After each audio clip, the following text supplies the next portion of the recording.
giving out to them that blackness, that black power, that black. To me, you are the most beautiful creatures in the whole world. Black people.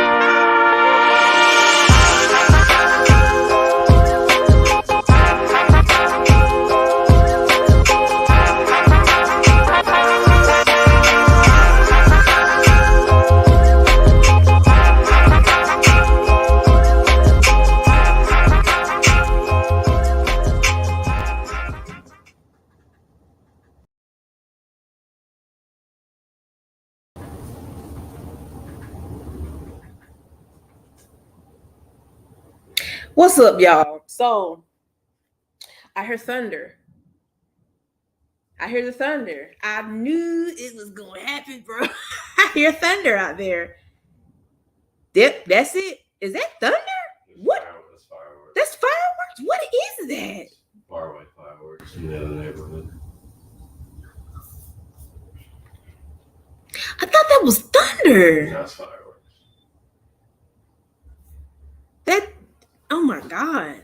That just sounds terrible. I'm sorry, y'all. I'm over here editing the videos because I'm over here looking at the pages and I'm just like, I know I did not go that far in some of these pages. So yeah, I thought that was thunder. And I'm like, what is that? What?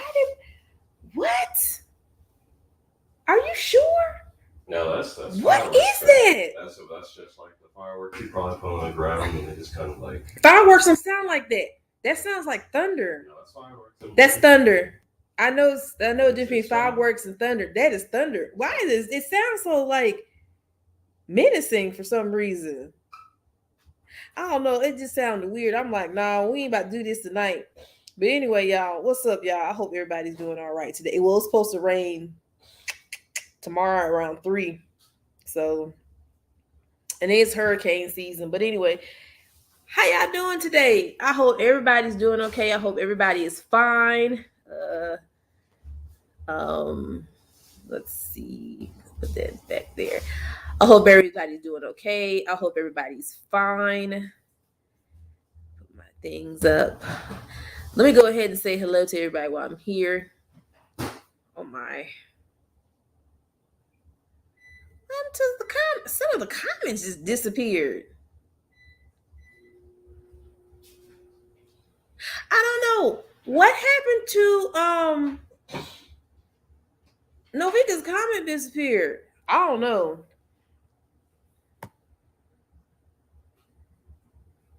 Let me look on my phone.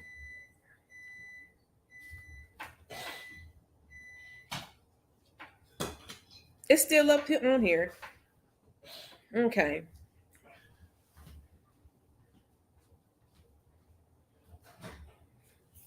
I'm sorry, y'all. My husband in there heating up Johnny cake right now. I'm just trying to see what's going on with my stuff. People comments and things disappearing. Okay. All right. There. Let me make sure all this stuff was together. Okay. All right. There. Okay, that's all fixed. There we go. Now the comments, they popped up. That was what they disappeared and they popped up. That was crazy. But anyway, let me unplug my phone.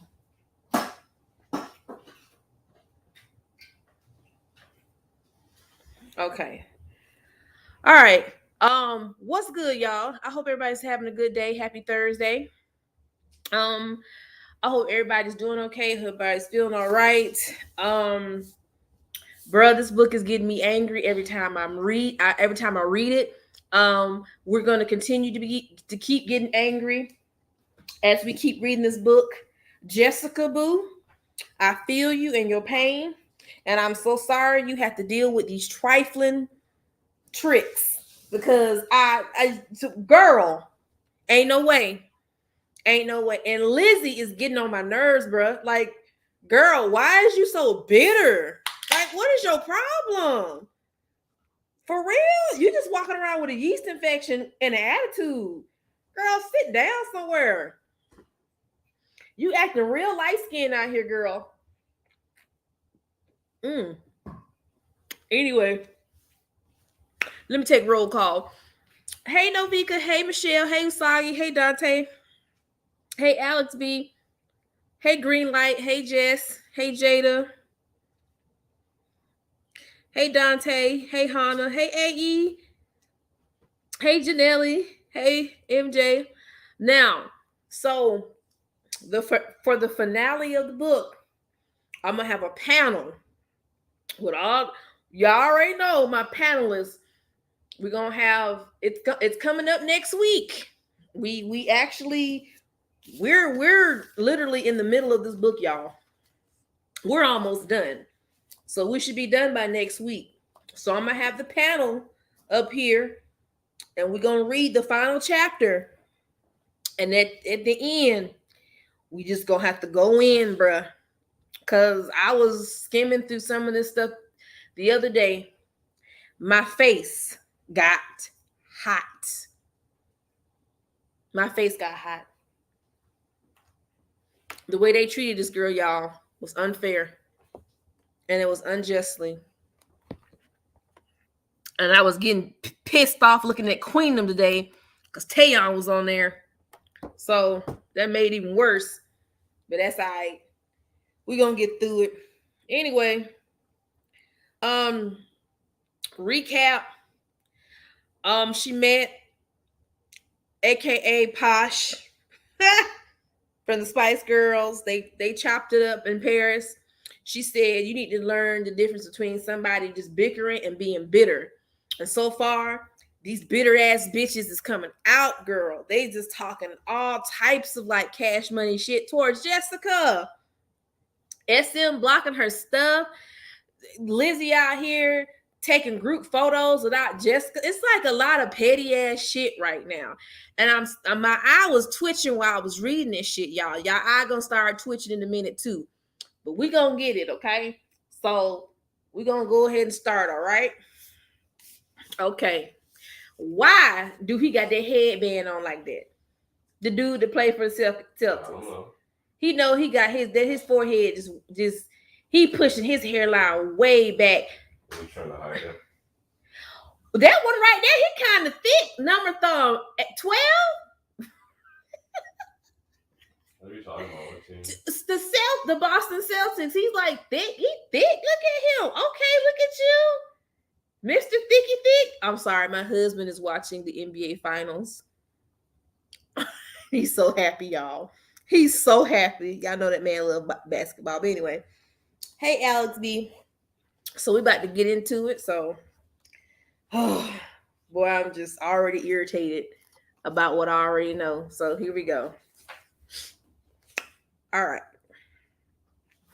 Chapter 13. I'll go ahead and get my marks up. Okay, this is like a...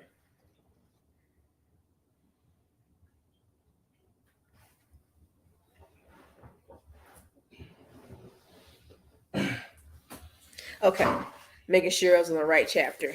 All right, chapter 13. Here we go. Let me get me a little... And now, before anybody asks me, I went to the bathroom twice before we did this live. So I'll be all right. And if I say, hold on, I'm going to tickle. Because I'm tired of Usagi and Noveika trying to threaten me with chocolates and slapping me and beating me up. I don't appreciate that. I'm an old woman. Let me be. Okay, here we go. Let us pray. Let us read. Might as well do both. Chapter 13. There are sequins everywhere, and I mean everywhere. Usagi, please. Come on. I'm fine. I went to the bathroom twice. You and Noveika all be beating me up at the end for that. Let me be unbeat for the night. Okay? There are sequins everywhere. And I mean everywhere. We're in the middle of a costume fitting for the multi-group concert in June, where we'll be performing our newest single, Midnight Prism. The costume concept is actually pretty cool. We'll come out in these sleek, slinky black gowns, and then we hit the chorus. We just unclip a hook on the side, and the dresses transition into these glowing holographic rainbow sequin mini dresses. Representing the color and joy can emerge from even the darkest night. I look myself up and down the full-length mirror as a stylist fits me in a strapless violet mini dress. The sequins are a little too loose, and I keep sprinkling down onto my feet whenever I move. I suspect that for several days I'll still be finding hidden violet sequins in places sequins should never be. Ooh, girl. I did listen here. Hey, brother Apollo. Hey, look, woman. I went to use the potty twice. I went and peed. I peed twice. I promise you. If I have to pee again, I'll go tiptoe to the bathroom.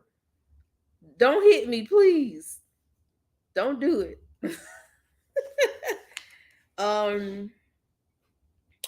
I glanced to my right, where another seamstress has a tape measure around Lizzie's waist, making adjustments to her aqua blue sequin dress. Yeah, man, I'm tired of that. I'm trying my best here. Shoot. um, I've been mulling over how to handle the impromptu rehearsal. You got to report your urinary need to Usagi now. She's in charge of the urine.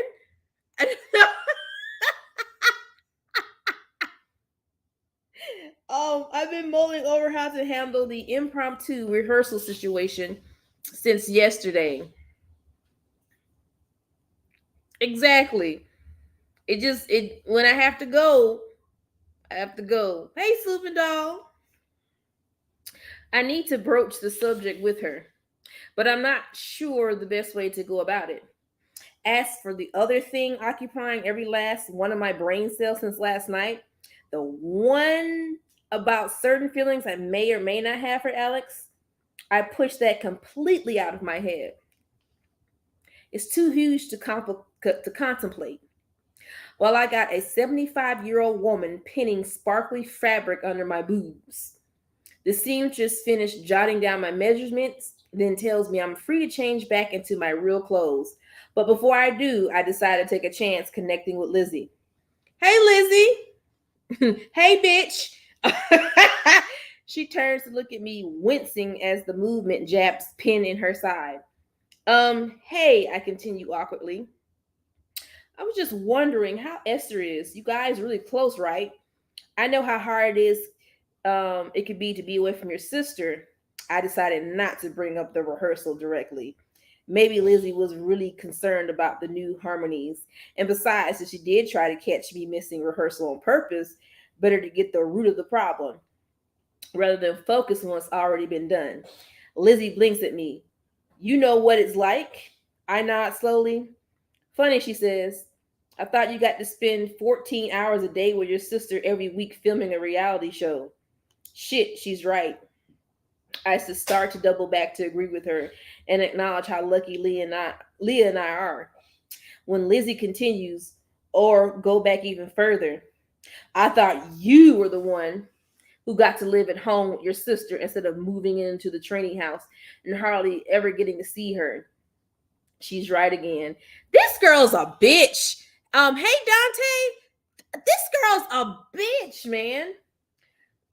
Although I can't believe she holds a grudge from way back in our training days, I feel my cheeks redden, ashamed that I've taken for granted what precious time I do get to spend with Leah on a regular basis lately. I thought Lizzie and I had common ground here, but in reality, I am in much more fortunate position than she is.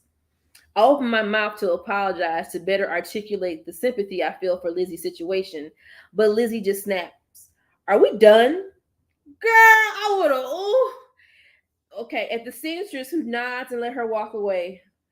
Oh, shanana. Whoo, Jesus. Her parents are splitting up, Suman says, continuing to stand beside me in the orange sequin dress. Apparently, it's been really rough on her sister. My head whips around to where Lizzie is now sitting on the couch with Yunji. I had no idea. Why didn't she just tell me? I think back to all the times over the past month when I've come home chattering on obliviously about the shoot with Leah and about how excited my parents are for the show to start airing.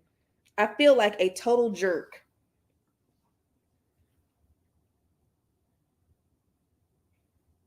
Okay, I'm doing right now. I'm trying to put my phone on the light because my eyes. Okay. Oh, that's better. Just to give her some space, she'll be fine, Suman says. I'm dying to go over to Lizzie and apologize, but I need to heed Suman's advice. Maybe she just needs some space. Maybe she's just a bitch. Hey, Sabrina. Like, you just a bitch. Like, she's just trying to talk to girl. Man. Just then, Jung calls out from one of the makeup chairs where she's been flipping through a magazine. Hey, look at this. She flips the magazine around to show the rest of us. Entertainment Daily did a fan poll and Girls Forever got 86% of the vote. We all gather around the magazine to take a look for ourselves. 86, son, he says with a frown. That's not even a B plus. It's not like it's a test score. I'm gonna say this. I already know what it means, and means in Korean. But I want to let's get Google to say it correctly because it's fool and it means fool and fool or silly person in Korean.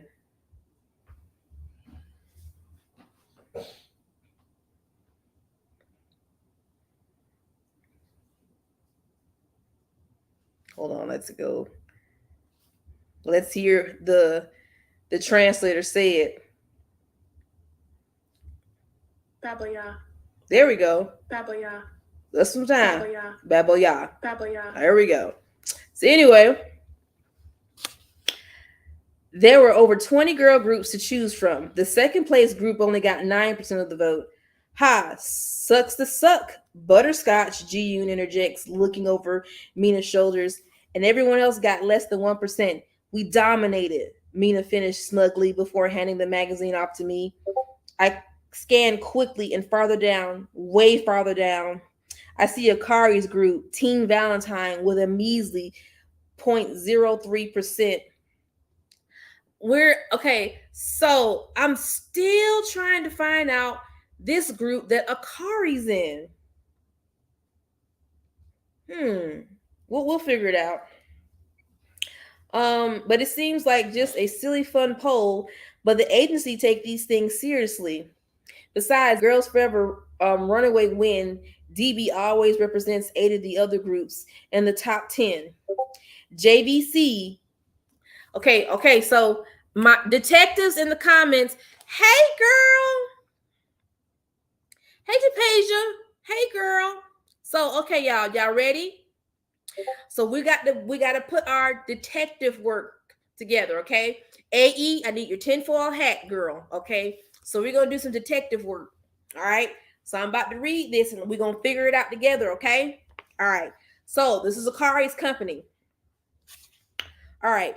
So DB always represents 8 of the other groups in the top 10. JVC, Akari's agency, has only 4. And they're all of the lower ranking.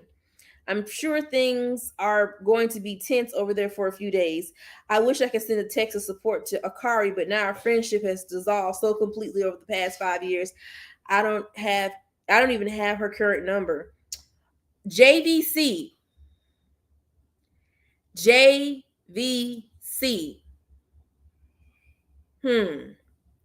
I don't it sounds too close like JYP, FNC. Is it AOA? Is it AOA? Do y'all think it's AOA? She said JVC. So do you think that what is wrong with you? No, you snapped. I thought you were trying to get my attention. I'm not snapping at you. No, you just ran. No, I wasn't snapping at you. That was fine. Go look at your basketball game. No. JVC. So it's FNC. So do y'all think it might be AOA? Oh my goodness. Jessica got us on a wild goose chase out here, y'all. Like real.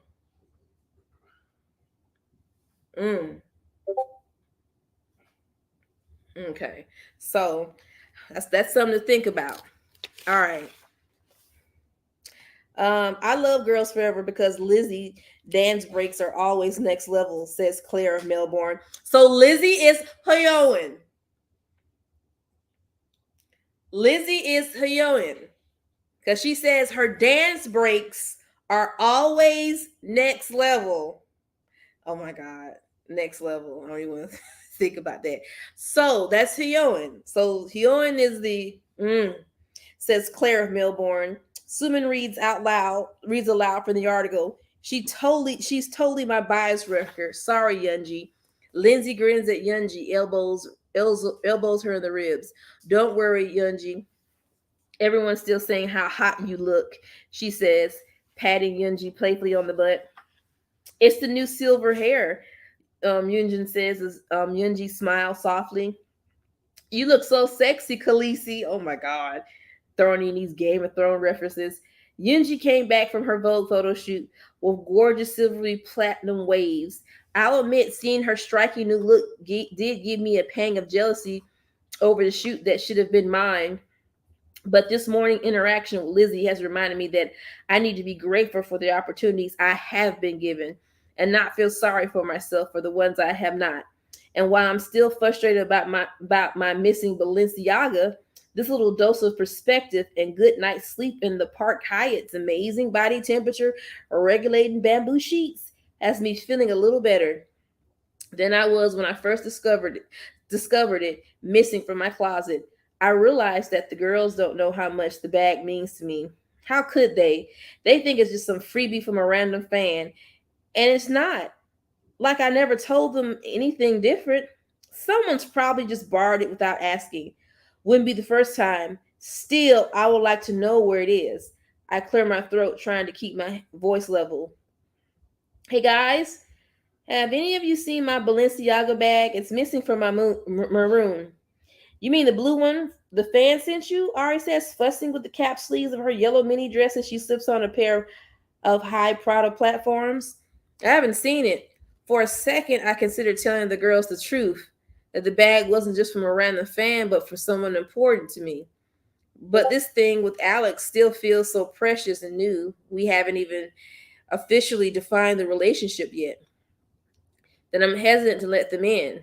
It's almost like if I tell them about Alex, if I let myself get too comfortable with the idea of us being together, then the universe might conspire to take it away from me. It's the same fear that sends my heart pounding every time I picture myself arriving in Hong Kong a few weeks from now. The realness of it all is so much scarier to contemplate. The rest of the girls shrug and shake their heads. Didn't take it with you to Paris, Yunji asked. Maybe the airport lost it. Frustration rises in my throat. I worn that bag at least 3 times in Paris. I know the girls have seen me using it. Yunji herself was complimenting the tassel zipper pulls not 2 days ago. One of them has to take it in. It's not like my bag grew a pair of legs and walked out my closet on his own. But Carly's words from our dinner in Paris rolled through my mind. Make sure you spot the difference between bickering and bitterness. Hey, can't handle the truth. Let's see. Let me read some of these comments.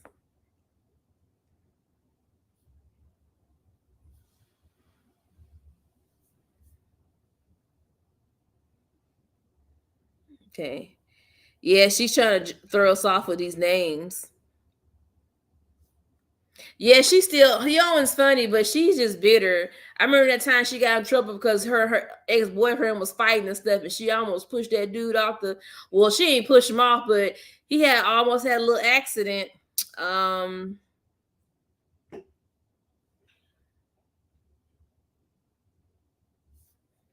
She does. Like, there was an episode that they was doing, I think it was this radio show they was doing, and they were making jokes about who made the most money, and then they looked at her face and she kind of looked upset about it because she didn't make the most money, and she seemed bothered by it, like she was about to cuss somebody out. She does that in like a lot of interviews. She has like this face like she's just always want to hit somebody. So yeah, you can tell the bitterness is there, and mainly because her stylist, Quarta Uni or Noona, didn't dress her right, so she was always like bitter and angry looking all the time. Yeah.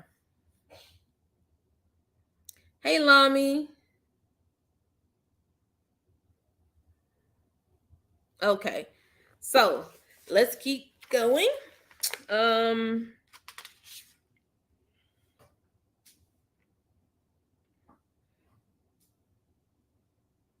Last night, I was certain that we moved into bitterness territory, but it seems more likely that whoever took my bag probably just borrowed it and doesn't want to fess up in front of everyone else now that I've made it such a big thing. Alex told me I have to put my mental health first. That's a good dude, good dude, good dude. Thank you, Can't Handle the Truth. Thank you. I really appreciate that for you coming by and showing love. Thank you, and support. I appreciate that. And I know he's right. It's a good dude you got, Jessica. For him to sit up there and tell you your mental health come first, that's what's up. That's what's up. It's a keeper. But I don't freak out when Leah takes my stuff without asking. So why am I treating my group mates any differently? Girl, it's a Balenciaga bag. Girl, ain't nobody fixing to borrow my bag. You gonna ask me, okay? You don't borrow my bag. See, this girl is so loyal to them girls that she lives with, that she got it in her mind that maybe it was just an accident. Accident my ass. You took my shit without asking. No. Anybody about to sit up here and borrow my shit? You just don't borrow a Balenciaga bag. You ask first. Do you know how much them shits cost? Child, please. I think part of having such a big age gap between us, it's meant that we've never really been in each other's spaces, fighting over friends or boys. But if we were as close in age as my group mates and I are, I'm sure we have done a lot of more squabbling growing up. This is normal sister stuff, just bickering, not bitterness. Okay, I say with another deep breath. Well, if everyone could keep an eye out for it around the house, I appreciate it. Kay, Lizzie says, hanging up her aqua blue dress and sliding her Ballman jeans back on. Will do, youngin ads. I bet she took it with her bitter ass. Well, I guess that's as good as I'm going to get for now. I slip out of my pin violet mini dress, a handful of sequins sprinkling into a pool at my feet as I redress into my white cashmere sweater and black mini skirt. I woke up super early at the hotel this morning and got back home before any of the girls were awake. I was already dressed and ready to go to the fitting when they all shuffled into the kitchen to grab mason jars of overnight oats on our way out. Then, just as we were about to leave the fitting room, one of our managers enters and approaches me. Rachel, she says, Mr. No like to see you in his office when you're finished. Ooh, Jung says dramatically, like I've just been called to see the principal. Somebody's in trouble, she sings. She sings songs. I roll my eyes but feel a clench in my gut. Am I in trouble? Has he changed his mind about my fashion line? I'm sorry, that just pisses me off. Like, that's a Balenciaga bag, bro. Like, you're just not gonna come in my room and touch my property. I don't have no sister, so I never experienced that, like, borrow stuff. I do got homegirls, but they ask me. They call me. They don't just go on my shit. They'll be like, can I use this? I'm sure, but we have an extended amount of time. We bring my shit back. We have agreements. You guys gonna come into my stuff and take my stuff.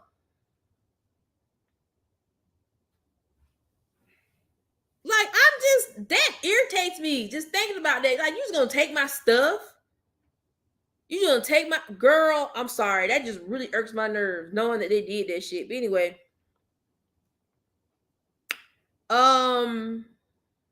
hey Cam.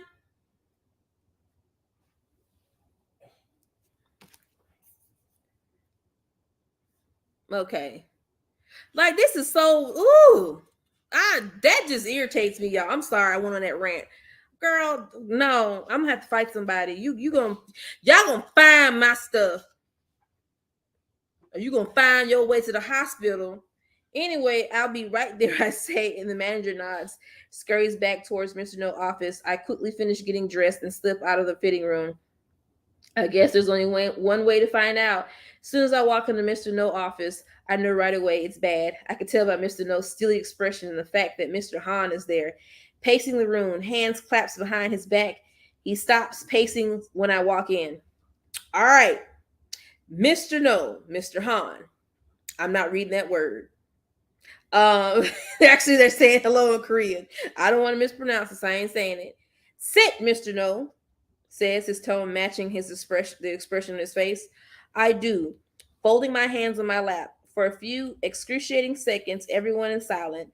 The atmosphere in the room is so tense, I can practically feel the knots forming in my shoulders from how tightly I'm holding them. And then Mr. Han speaks. Did you stay at a hotel last night, he asks. I blink. I don't know what I expected, but it sure wasn't that. I did, I said slowly. The front desk clerk on the Park Hyatt leaked it to the reveal. Mr. Han says, Rumors are flying that you were there to meet your secret boyfriend. How do they know this stuff so fast?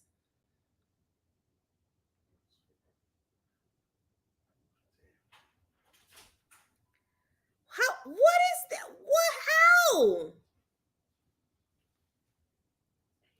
How is this? How did they find? You get no privacy. All the CCTV cameras. Dispatch reveal. Dispatch. Oh my God. Had to be. Lizzie girl, you out here being a snitch girl. That's Magic Johnson over there. Huh? That's Magic Johnson. Yeah. Stephen A. Smith. His hairline is ridiculous. I'm sorry. My heart nearly flies in my throat, but I just keep the shock on my face toned down. Hearing this admonishment from Mr. Han, who can sometimes feel almost more like a peer than an exec, is somehow even more worse than hearing it from Mr. No. All traces of geniality are wiped away, are wiped clean from Mr. Han's young face, his mouth a grim line, his eyes cold. For his part, Mr. No is silent, watching me like a hawk, his expression giving little way about what's going on through his mind. I instantly feel like I'm back in one of our chess matches. I carefully school my face, hoping my expression reads, "They said what?" And not, "Oh shit, do they know about Alex?" Still, I can deny the allegations. I can say unequivocally that I did not go to that hotel to meet a boyfriend. After all, Alex was not there, and Alex is not my boyfriend. We never used those terms with each other. It's like DB refusing to acknowledge Gigi's relationship with Jen because there was no photographic evidence of them actually doing anything romantic. Still, it feels like I'm avoiding an execution based on a technicality.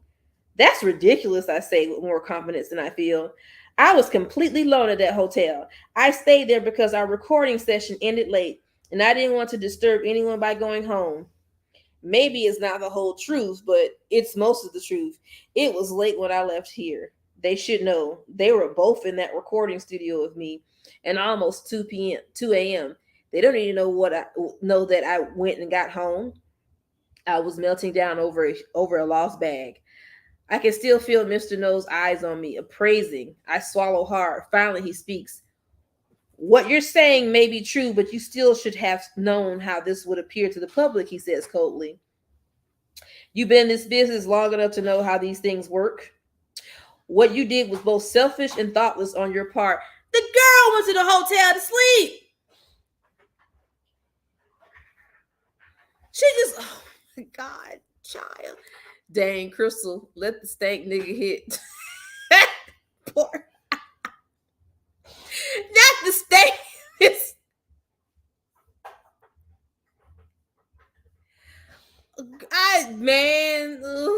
I'm so glad she got away from him. She knew the repercussions of coming home to Jessica and smelling like piss. Stale. Stale. The police officer. Okay, I can't be laughing too hard last night. Last night I was laughing too hard. I almost like pulled my shoulder out of place, y'all. I'm not gonna lie. I got to stop laughing that loud, that hard. But I can't help it because y'all make me laugh, and I love laughing and hanging out with y'all is fun. So I'm gonna be careful. I just look down at my lap. He's not wrong. I do know how things work in this industry. My mind flashes to Alex that the paparazzi are already sniffing around for details about a possible secret boyfriend with only the flimsy evidence of my one night solo hotel stay. What I'm going to do when I'm in the same city as him again. The media is going to be all over us in Hong Kong. I couldn't bear to have what happened to Ji Yoon and Jin happen to me and Alex. Even an innocent, platonic looking picture of the two of us together could spell the end of our relationship. And getting caught wouldn't just be a disaster for me personally. It looked bad on our entire group, not to mention DB. I think about our fan poll ranking. It's clear that Girls Forever is truly the most beloved girl group. the K-pop scene right now. On the K-pop scene right now. Our fans hold us to a high standard, and we've always met it. I can't let any of them, my group mates, the company, or the fans down. Loyalty. Loyalty. That's loyalty right there. This girl remained loyal. She remained loyal to the day they kicked her out of their group. Yes, she's too loyal. Too loyal. Jessica, a real one, man. Y'all lost a real one. Exactly. Y'all lost a real one, man. I look up at Mr. Okay, I'm so sorry, Mr. No. I say, looking up at his face, my cheeks burning in shame. I won't let it happen again. He nods with finality. We expect more from you, Rachel. We're letting you off with a warning today, but this kind of behavior is unacceptable. Understood? Yes, Mr. No. You are free to go now. I rise to leave and then pause, remembering something else from last night. By the way, I should tell you, Lane Crawford in Hong Kong is interested in carrying my fashion line, so I need to travel there for a meeting in a few weeks. Do you think we can have that worked into my schedule? Mr. No raises his eyebrows, and I can tell he's impressed. I feel the slightest hint of relief that I'm living up to my promise to make sure my fashion brand reflects well in DB. I don't see that being a problem, he says. I'm glad to see you're taking this fashion enterprise seriously. I grin with pride. Thank you, Mr. No, I say, bowing. Oh, and Rachel, don't forget, Mr. No says that I'm about to exit his office. I pause and turn back to him. Everyone is counting on you. Don't let us down. So I'm going to say something about that last sentence that pisses me off. So this girl was loyal to this company, as we can see, but at the same time, he put a lot of pressure on her. And I just feel like that kind of like was detrimental to her too. You know what I'm saying? Don't let us down. We're all depending on you. We're all depending. And I'm just like, dog, that's a lot of weight on her shoulders as a person. So, I'm glad that she's free. She's free, man. Oh my goodness. Mr. Nosy is doing too much. She just went there to get away from them trifling bitches. Calm down. I know that's right. Like, you get mad because the girl went to the hotel to chill. Like, it's not even that serious. Oh my God. I feel so bad for Jessica, even though it's been years, it's still messed up. Such a beautiful person that got done so wrong. So wrong, man. I'm telling you. He favors who he want to favor. It's like you can't even help. You couldn't get your niece enough lines and songs. You couldn't help your niece do a lot of other stuff. Like, I'm trying to understand what's going on. Chapter 14, bro. Chapter 14. I'm just these girls really pissed me off. We got like we just going to 16 tonight because I just cannot with this foolishness right now. Don't let us down. The words repeat themselves over and over in my mind. Throughout the next few weeks, even as April in Korea, full of crisp breezes and jacket weather, morphs into early May when the many trees throughout the city begin to blossom. May is one of the prettiest months in Seoul, and I'm finding the spring is filling me with design inspiration, floral, pastels, seersucker. But through all the excitement and the anticipation of my Hong Kong visit, there's this quite current worry. This meeting with Lane Crawford is a big deal, and I needed to go perfectly. I spend the whole 3.5-hour flight writing out flashcards to prep for my presentation. When I touched down at the Hong Kong International Airport, Alex is waiting for me in his car for a quick escape. Since he's not really a target of media attention, we figure he won't be followed or recognized. But he told me as he's prepared for anything, whatever that means. Meanwhile, I'm wearing big sunglasses with an inconspicuous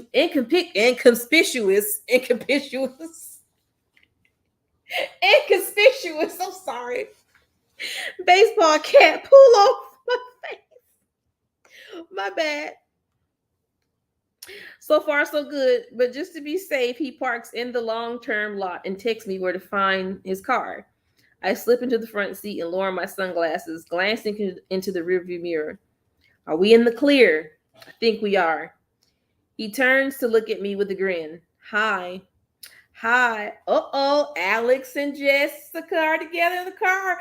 You better cake, girl. Okay, Alex about to cake the Jessica, y'all. They'll be caking in the car. Alex, the cake man. He likes to bake lots of cakes. Okay.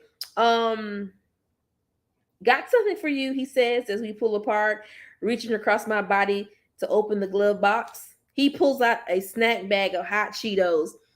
Oh my goodness, girl, girl, you got you a man that's out here giving you Balenciaga bags and hot Cheetos.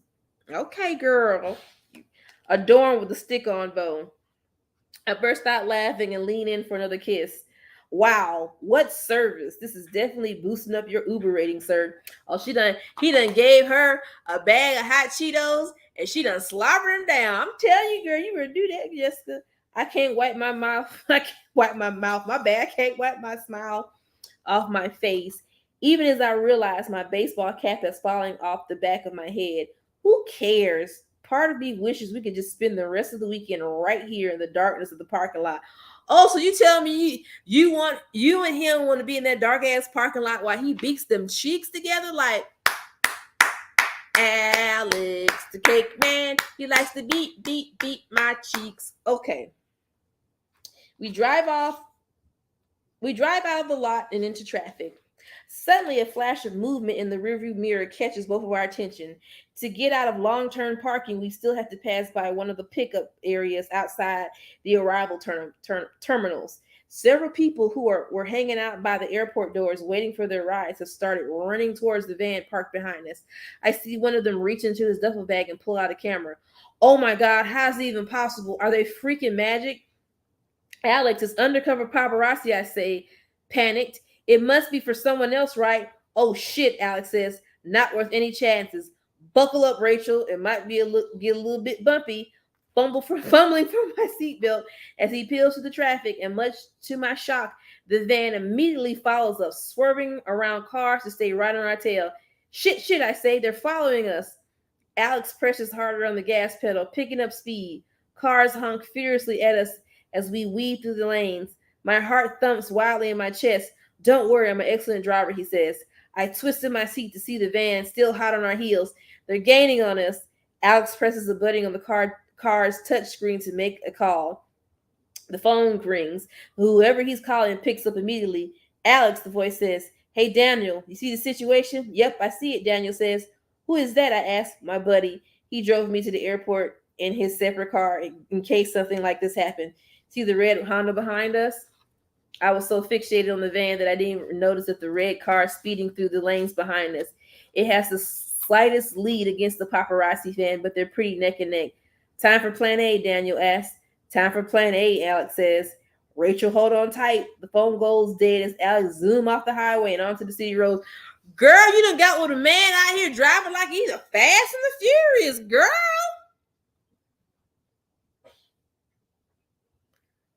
Oh my, wait a minute. What y'all talking about in the comments? All I saw was deal do. Y'all better behave. I'm talking about behaving. I'm talking about up here slapping in cheeks. Ma'am, you need to sit. You was out here putting pregnant emojis on Johnny's pic today. What's going on, Jess? Tell us what's going on, girl.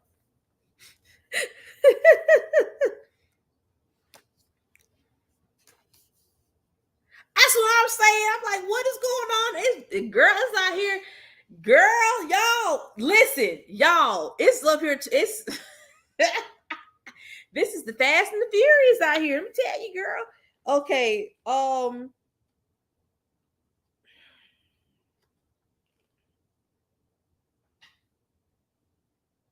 The phone goes dead as Alex zooms off the highway and onto the city roads, followed closely by Daniel and the paparazzi with hardly any regard for traffic light signals.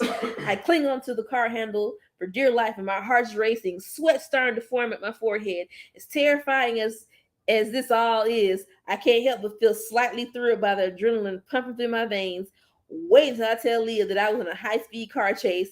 If I make it out alive, that is. Alex makes a sharp turn, swerving into a narrow alley.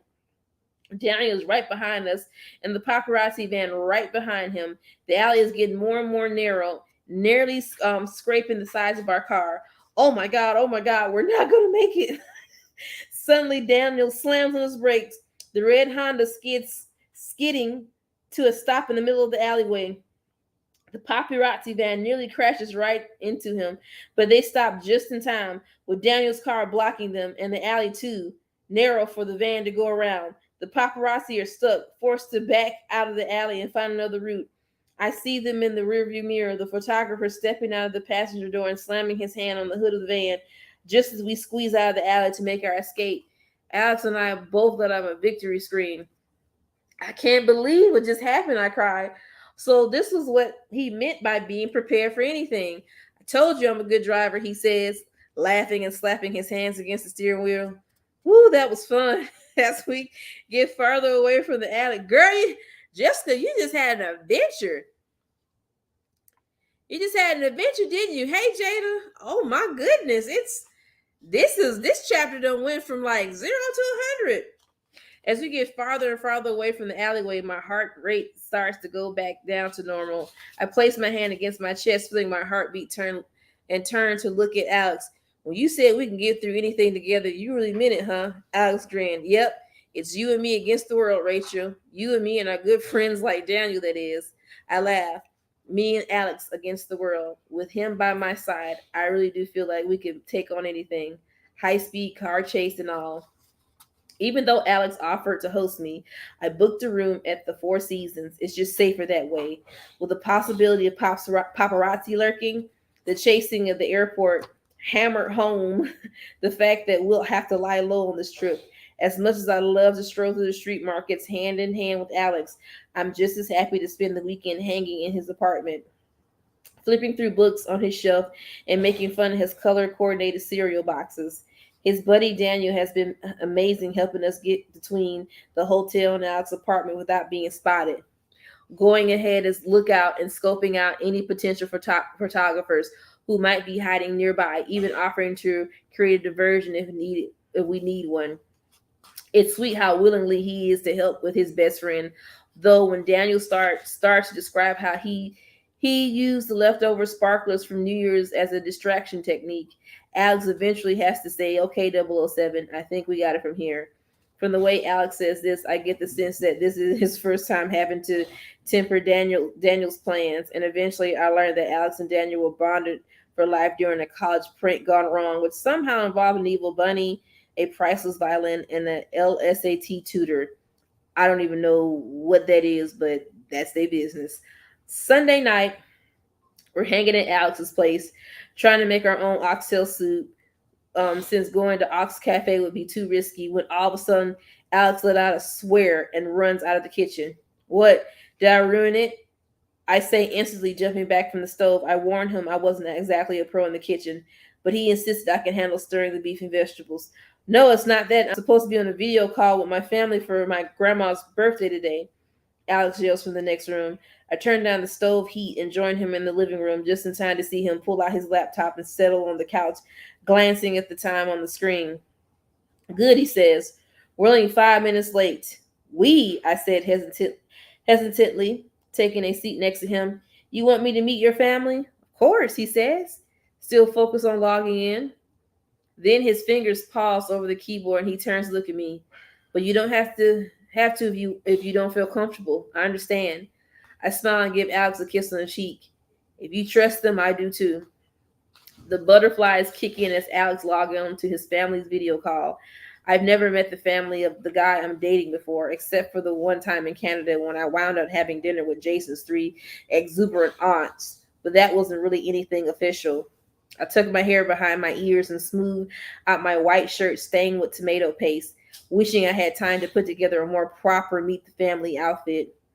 Alex's grandma, parents, and brothers pop up on the screen, along with what appears to be a dozen of his aunts, uncles, and cousins.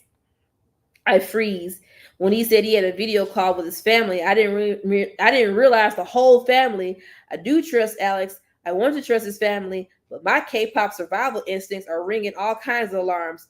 What if someone takes a secret screen grab and sells it to reveal? What if someone posts a group shot of Insta on the netizens and the netizens find it? What if? Morning, Alex says, "Happy birthday." Alex's grandma has the exact same smile as Alex, her eyes crinkling and the dimple flashing as she waves joyfully at the camera. "Alex, good to see you." I spot two of her three cats weaving their way across her lap. Judging by the size of the gray one, I'm guessing that's Fats Domino. "Sorry I'm late," Alex says. He clears his throat and grins, glancing at me. "Everyone, this is my girlfriend, Rachel." Ooh, he made it official, y'all. He said, "This is my girlfriend." Hey, Jacob. Okay. My girlfriend. Okay. I see you, Alex. I like Alex. I like you, Tyler. Okay. Jessica up in his crib making oxtail soup. Girl, you need to be making some oxtails and some rice. Some grits. The room suddenly feels too hot. But I'm still standing in front of Alex's gas range, steam from the pot blasting into my face. He never used that word to describe me before. At least not in my presence. As close as we've become over the last few months, and strong as my feelings are for him, putting such a definitive label on our relationship seems more like a step too far, too fast. Like I'm going from doing something I probably shouldn't do to something I definitely shouldn't do. K-pop idols can't be girlfriends. See, they got her brainwashed, man. They got her brainwashed to think that she's not able to be in love, and that's fucked up. She's loyal, man. That hurts me to see that they put that type of mindset into her brain to think like that. That's fucked up, man.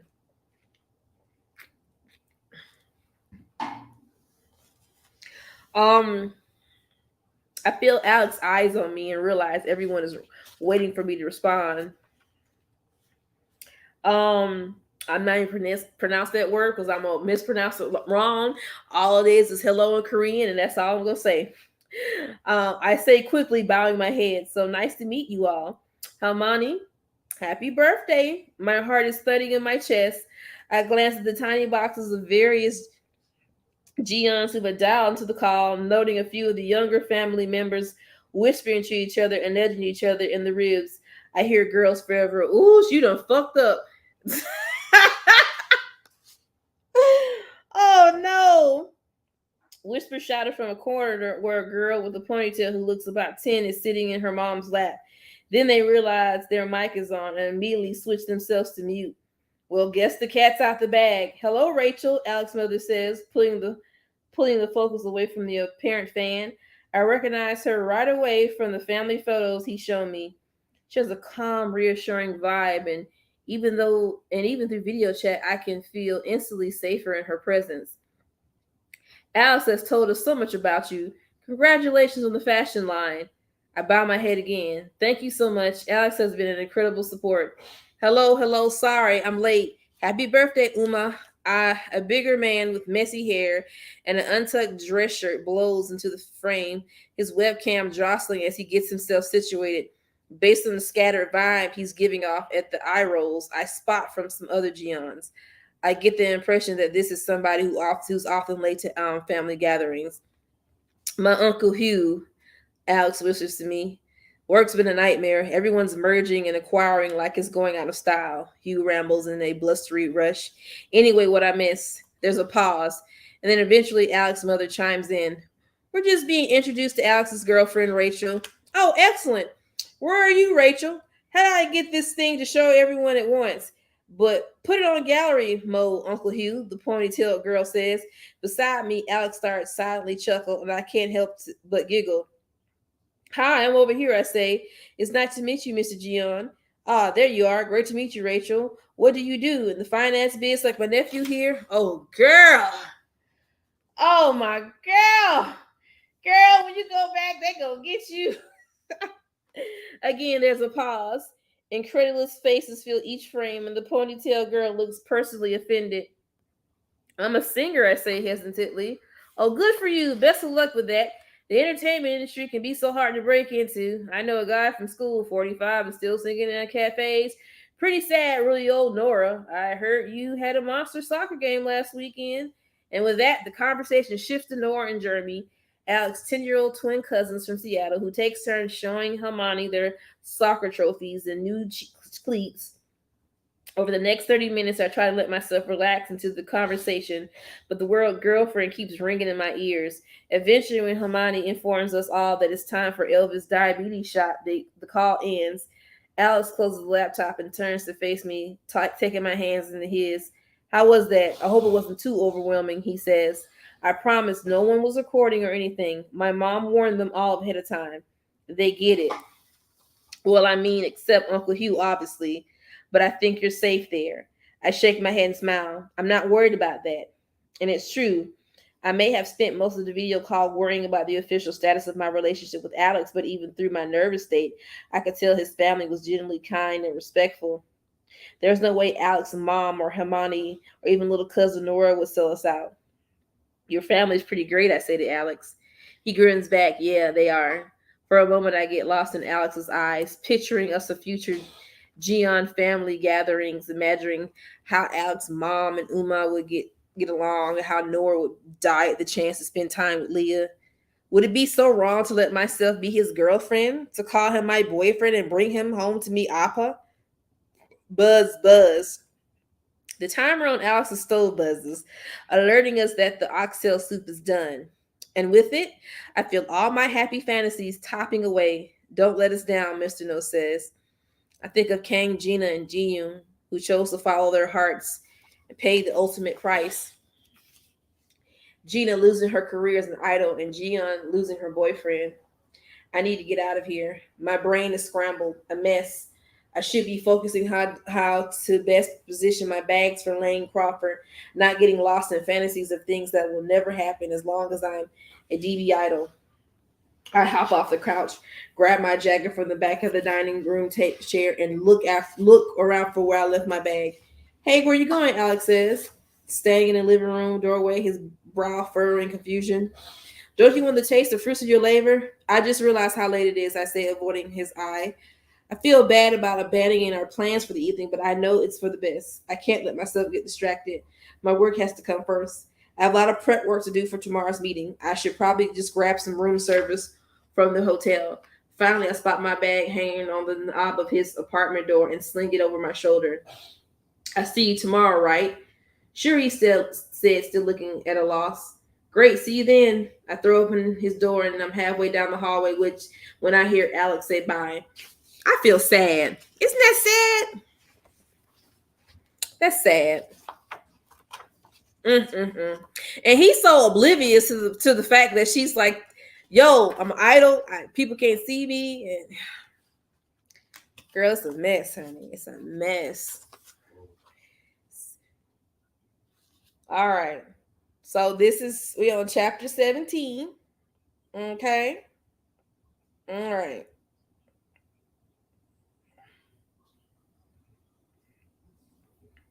Go ahead and read. My first year as a trainee, I had a meeting with DB executives. 11-year-old Rachel. 11? This girl's 11?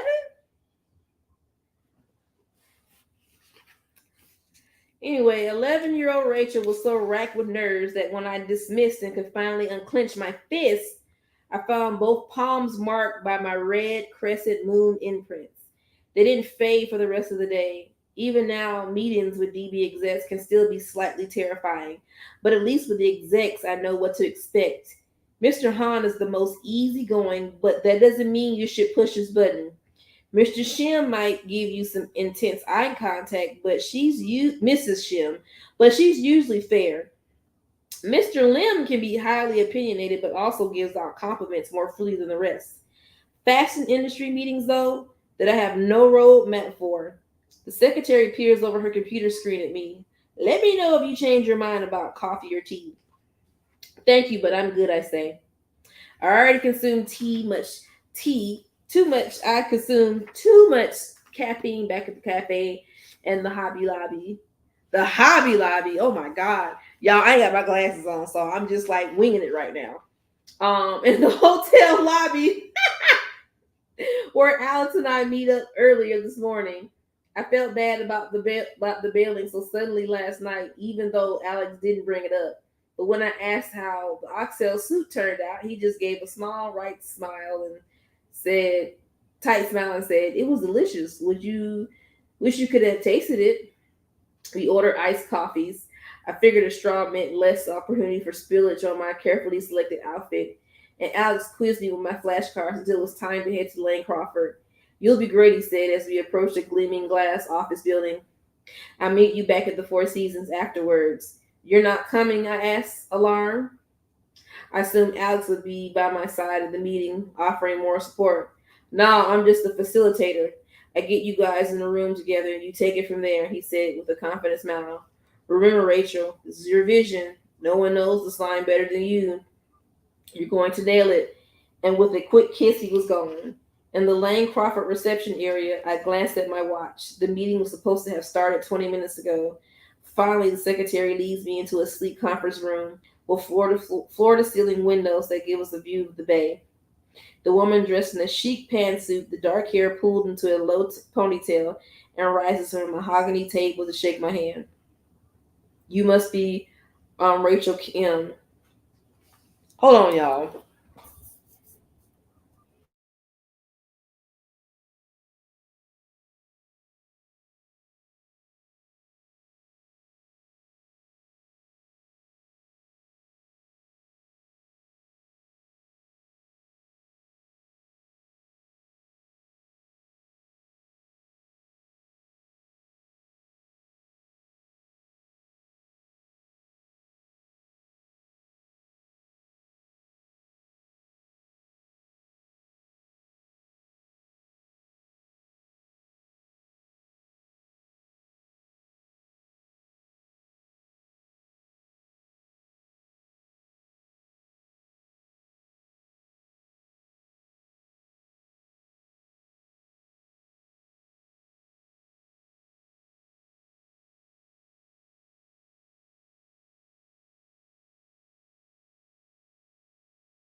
All right, my bad. Okay. So I'm Celeste Wynn, senior buyer for the Lane Crawford Hong Kong. Nice to meet you. I smile and I shake Celeste's hand, but on the inside I'm panicking. I was expecting to speak with assistant buyer Richard Chang, a more junior executive. He was the one I did all my research on, the highlight reel of his career, meticulously printing on flashcards. I spent the whole night reviewing. I know that Richard has a soft spot for quilted bags, and that he thinks the color chartreuse is the worst thing to have ever happened to fashion. I know nothing about Celeste. Richard had a last minute emergency, so I have to take today's meeting, Celeste explains. "That's great," I say brightly. I mean, not great about the emergency, but I trail off and paste a smile on my face. "Calm down, Rachel." "So," Celeste says, taking a seat and gesturing for me to do the same. "Rachel Kim, you have an impressive resume as part of Girls Forever." She keeps her face neutral. I can't quite read her tone. Is she a secret fan? Does she hate her music? Did she only look me up 5 minutes before the meeting? "We carried a celebrity fashion line before," Celeste continues. "Do you know the Ong sisters?" I nod. "Christine Ong has starred in some of the most popular films in Asia. Michelle Ong, while not an actor herself, married a famous one. Well, actually, they never got officially married. I remember an interview when Michelle said, oh, wow, she loved her partner. She didn't want to confine herself to a specific label because the term husband and wife are steep in meaning and complicated connotations. Exactly how I feel about being called Alex's girlfriend yesterday. I love the sentiment behind it, but the term itself is so loaded for me as a K-pop idol. Anyway, it's definitely quite the experience working with the Ongs. Celeste wraps up. I realize I've turned out her whole story. That's great, I say. She raises her eyebrow at me. You think it's great that Christine had a massive flight with Michelle and tried to pull their line hours before it was set to launch in the stores? My stomach drops. Of course, that's not what I meant, I say quickly. I mean, it's great to hear how experienced you are, and I know how you're able to handle anything. I feel like I can just trust my designs to you. It's only after the words are out of my mouth that I hear how I made it sound like she has something to prove to me, and not that I have something to sell to her. Celeste waves my words away. It was fine. They only had 9 pieces in their collection. I've never seen someone try to launch a brand with so few items. Even if Christine had succeeded in canceling it, I don't think anyone was taking the line that seriously anyway, without it being so small. I follow the lump in my throat. I have even fewer than 9 pieces. I have 6. Is that going to be a problem? I'm suddenly realizing I have no idea what's standard for an accessory brand launch. 6 felt like a good number, especially for big statement pieces like my bags. But maybe I should have researched this more. Celeste laces her fingers together. So, what inspired you to get into fashion? She asked. I love fashion since I was a little kid, I say, delving into my story. My nerves began to calm as I explained the journey into fashion. This is the one part of my today's presentation that I didn't need any note cards for. Well, I ended up pursuing a music career. I'm not just a singer and dancer, I'm a performer, and part of my performance is what you wear. There is so much power in the clothes and what clothes and accessories you choose. Celeste nods and then says, "Let's see your line sheet and your samples." I bring over my handbag prototypes, walk her through the construction of my choice of colors, each bold and distinct yet complementary to each other. I talked about these bags so many times, the words flow naturally. And with the detachable strap, I say, when I get my training years inspired bag, you can fit it anywhere. Celeste pauses, running her hand over the bag's other strap. This is lovely. Can I see the rest of the bags? There's only 6, I say hesitantly. A crease formed between her brows. I see. Definitely should have researched more. I plan on having hundreds of new handbag designs for the next seasons. I find myself saying, even as I think, hundreds? What am I thinking?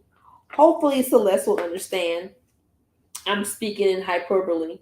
Unless 100 bags really is par for the course.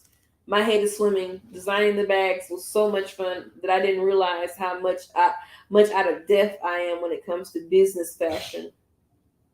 Let's talk about this is a fashion. Let's talk about this season, though, Celeste says, brushing past my possibly ridiculous, possibly totally normal promise to have hundreds of new bags next season. What's your delivery? She's glancing over my one sheet of business specs. I want to deliver something that is practical and suited to everyday use, but is still a statement piece, I say confidently. But Celeste looks confused. What about your delivery time? She asks. How fast can you get your handbags to us should we end up wanting to have them in our stores? I can have them delivered as quickly as you need them, I say, embarrassed to have misunderstood the fashion business shorthand. You don't need to check with your production team. Celeste raises her eyebrows. Shit, of course I do. What I'm doing making promises about delivering time without checking on logistics. Yes, I say sheepishly. I have to get back to you with the specifics. Celeste smiles. But is this real smile or is she just being nice? Why don't you leave these prototype bags with me and my team will review them further? We can reconnect in a few weeks. Maybe you'll have a better sense of your logistics and plans for next season then. I nod and summing a small smile as she leads me back to the reception. I'm grateful that she's even offering to review the bags further, but I can't help but feel like all this meeting did was expose how much of an amateur I really am. On the flight home and make a plan. I might have loved the Lane Crawford meeting, but I can't let myself dwell on it. Going forward, I'm just going to have to make sure I'm nothing less than 100% prepared, 100% professional. And so whether or not I'm technically Alex's girlfriend and what it all means, well, I can't dwell on that either. I can't. There's too much on the line for me to let myself get distracted. Back in Seoul, I throw myself into all my commitments with our performance for the multi-group concert now just a month away. Girls Forever rehearsals have kicked back into high gear. It turns out Sunhee is going to miss the event because it conflicts with the radio award show she's attending. So we have to rework all the dance formations for 8 girls instead of 9. Choreo combinations play on a loop in my brain. Hip hop, hair toss, shoulder shimmy, hip hop, other side. During reality show shooting with Leia, I try to just relax and enjoy myself, knowing that our authentic sister relationship is what they're trying to capture on film. But even then, I have a constant stream of thoughts running through my mind. Ignore the camera, but make sure you're in a frame. Don't order risotto for lunch again. Last time you had garnish stuck on your teeth. And the netizens had a field day. Don't look tired. Don't look stressed. Don't mention Alex on camera. Ooh, this poor girl. I have alarms set in my phone to make sure I get to everything 5 minutes early. I don't miss a single practice. I'm not late for a single phone call with Lot, the Korean retailer carrying my line. I throw back 3 espresso shots before each 12-hour shoot with Leia. Girl, you drinking too much caffeine. You better slow down. You're gonna explode, girl. I can't let anything slip. I need to be on my game 24/7. I have to reassure DB that I'm keeping all my commitments on track, that I can do it all. And maybe more than anything, I have to reassure myself. Uni, are you okay? Are you doing okay? Leah asks when we meet. Leah asked me when we meet at the studio to record our album. You look really tired. I'm fine, I say. She frowns like she doesn't believe me, but she doesn't push it. Instead, she holds up a tray of iced coffees, passing one to me. Here, I got this for you. I could weep on the spot. You're a lifesaver, I say, ripping the wrapper off the straw and downing half the coffee in one sip. The brain freeze kills, but I don't have the option of drinking cold liquids at a normal pace. No time for luxuries. Finally, we wrap up a recording session and race back to the village to prep for tonight. We've been invited to the premiere of When I Loved You. Now, this part I'm about to read is important because, like I said a couple of days ago, I was skimming through this exact chapter. I skimmed through this exact chapter, and this is when I got pissed off. So I'm just warning y'all right now. Y'all about to get really pissed off about some of the shit I'm about to read to y'all. All right. So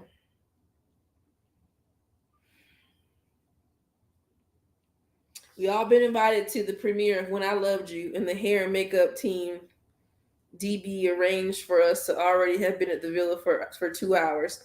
We usually go all out like this for award shows, but I guess for Mina's cinema debut, an exception will be made. When I get home, I find the living room has been turned to the glam central with lighted mirrors and pop-up salon chairs everywhere. Most of the girls are already dolled up, Suman putting on a pair of delicate chandelier earrings while Ari slips on a pair of Manolos. Yunji is staring herself in the mirror, looking a little pale, applying and reapplying her lipstick. It's been a while since we had a red carpet event, and we never attended one with a song Gonwoo. Everyone is anxious to look their best. I changed into my Fleur de Mal silk robe and tried to scarf down some red bean donuts from No Bakery while a stylist loads my hair with curlers. If you eat that too fast, you're going to bloat up, Mina says with an eyebrow raised. She looked stunning in her sleek high ponytail, dramatic eyeshadow, and the off-shoulder jumpsuit. But I can sense a bit of nervous energy behind her plastic expression. Her dad's going to be at the premiere tonight, and even though she never admitted, I know she wants to impress him with her acting performance. You can always tell when Mina's nervous about something because she starts projecting total confidence about whatever she's uncertain about. It's actually kind of impressive. All week she's been hauntingly reminding us that while the whole group was invited to the premiere, she'll be getting the VIP treatment as the member of the cast. And now she's all glammed up and ready for the spotlight. Honestly, I'm relieved. Going into an event where I can just be there and not have to worry about being center stage is the closest thing I'm going to get to rest right now. And I'm all for it. I'll leave some spanks on your bed. Mina says she heads down the hall towards her own room. I honestly can't tell if she's being nasty or genuinely trying to be helpful. A makeup artist swoops in to start my face, and I can tell by the way she keeps going back and gently dabbing more concealer under my eyes that I must have some seriously dark circles going on. Once my makeup is complete, the hairstylist comes back and tells me my rollers need to set for another 10 minutes. So I head to my room, change to my dress. I'm reaching into my closet to grab the garment bag and trying not to sigh as I see the still empty spot where my Balenciaga should be. When suddenly my phone starts trilling out of the FaceTime ring. I lay the gown on the bed, lock the bedroom door, sorry June, and answer the phone. Answer the call. Wow, great look. Very Lisa Simpson, Alex says, grinning at my curlers. After the Lane Crawford meeting, Alex drove me to the airport to catch my flight back to Seoul. I was quiet and crabby the whole ride, and Alex could tell that the best thing was just to let me stew. I hate to admit it, but in the moment, I was actually kind of annoyed at him. Why didn't he tell me he wasn't coming to the meeting? His last minute absence totally threw me off. And why did he call me his girlfriend to his family without even talking to me about it first? If I'm being honest, that was really had me distracted during the meeting. But as soon as I left him at security with a quick kiss on the cheek and terse bye, I knew my frustration were misdirected. I was pissed at myself for screwing up that meeting. I had no one to blame but myself for how it went. Before the plane took off, I sent him a string of texts thanking him for setting up the opportunity and apologizing for being such a grouch. So now when Alex's face pops up on my phone screen, easily cracking a joke, I feel like I can let go of the awkwardness of Hong Kong. I may not have broached the whole boyfriend-girlfriend conversation yet, but we're back to being Alex and Rachel. And for now, that's the only definition I care about. Thanks, Lisa Simpson, my biggest style icon. Did you know? I say with a straight face. He laughs, but then his expression grows serious, mock serious. Though I can always read him. Hey, listen, I have something kind of bad to tell you. Yeah, what is it? I asked, smiling. I know I'm Korean. This is kind of blasphemous to say, but I never actually had sondubu before. I make a gasp of exaggerated horror. I know, he says. Do you know a good place? I was thinking you could take me next week when I'm in Seoul. This time I gasp for real. When you're what? Last minute business trip just came up, he says, grinning ear to ear. I know just the place I want to take him. I have a million places I want to take him. People I want him to meet. Leah spilled the beans about Alex to my parents as soon as she and I got back from Singapore. Uma's been hounding me ever since to send her a recent photo, his school transcripts, a list of his favorite food. Damn, her mama wants to know everything. His social security number. He got good credit. If he owed taxes, if she knew Alex was coming into town, I'm pretty sure she'd be standing at the arrival gate at Incheon with a sign bearing his name. And honestly, I'd love for him to get to know my family, to learn more about my life before K-pop. I want to take him to my dad, old school, where I first met the twins, to the Dongdaemun night market, strolling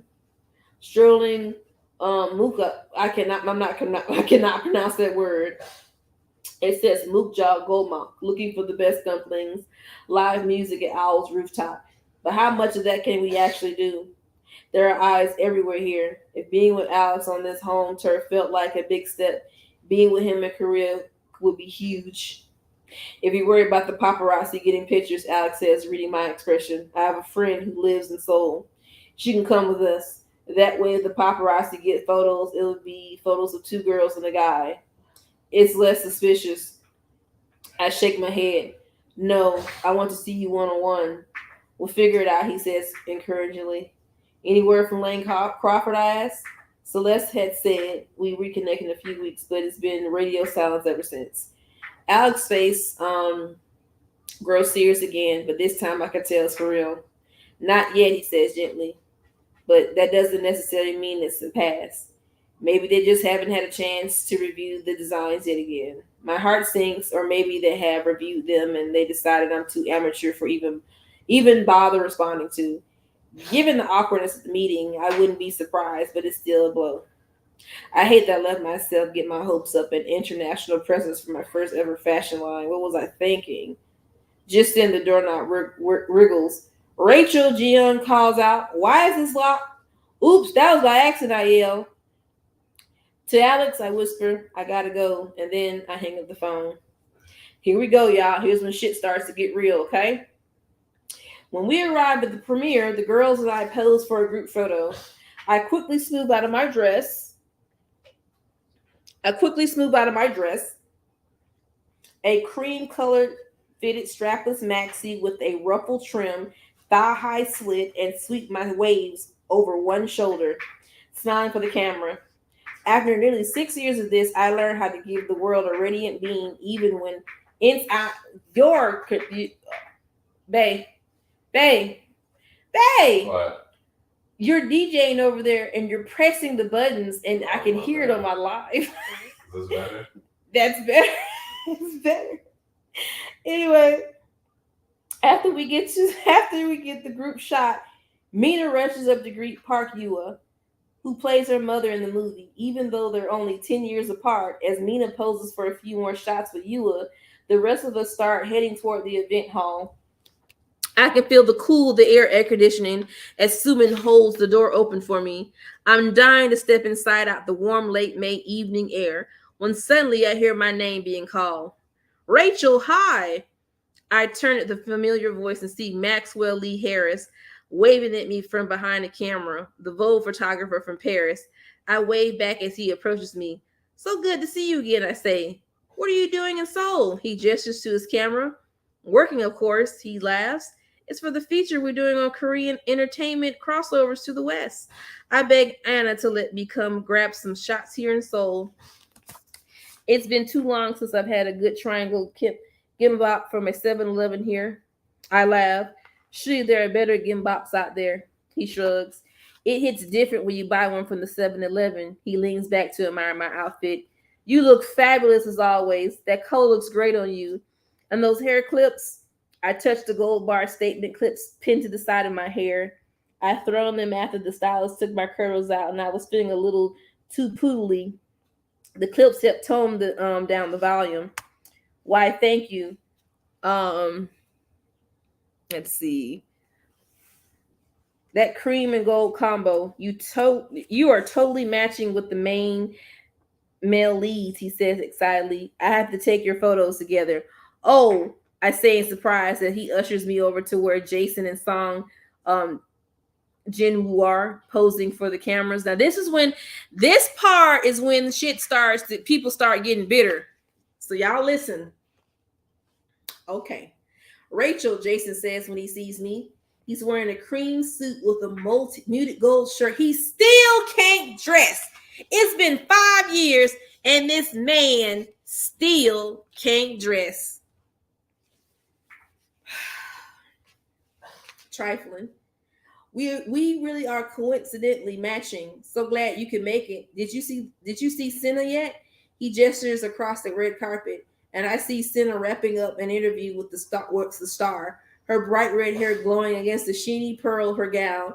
She winks at us, and I give her a quick wave back. "Rachel Kim from Girls Forever?" Song Ganwoo smiles and bows in greeting. Wow, he looks exactly like he does on screen. Tall and built, with a lopsided grin and distinctive beauty mark just below his right eye. He smells like citrus cologne. He's wearing a sleek black suit with a cream-colored shirt underneath. "Great to finally meet you." He says while keeping his teeth together in a megawatt smile. I realize Maxwell is already snapping away and quickly turn my lips up into a smile as well. When Maxwell takes a break to check his camera's digital screen, Jinwoo continues more naturally. I've heard great things. He has from who? I'm sure Mina wasn't talking me up. Could have been Jason. You all look perfect, Maxwell calls out. Can you get a little closer for these next shots? Jason and Gunwoo both take a step in, and Gunwoo puts his arm around my waist while Jason slings his arm over my shoulder. Out of the corner of my eye, I see my group mates waiting for me so we can all go into the party together. Not just waiting, watching. Mina's eyes narrowing the longer I spend between the two male leads of her movie. As soon as Maxwell finished up the photo spree, I wave goodbye to Jason and Gonwood and rush to join the girls. Thanks for waiting, I say. There's an obvious shift in energy. Okay. Mina, who couldn't stop chattering and beaming the whole way here, is fuming now. Even Lizzie and Yunji are shooting me dirty looks. Really, Rachel? You have to steal my thunder tonight, all out of all nights?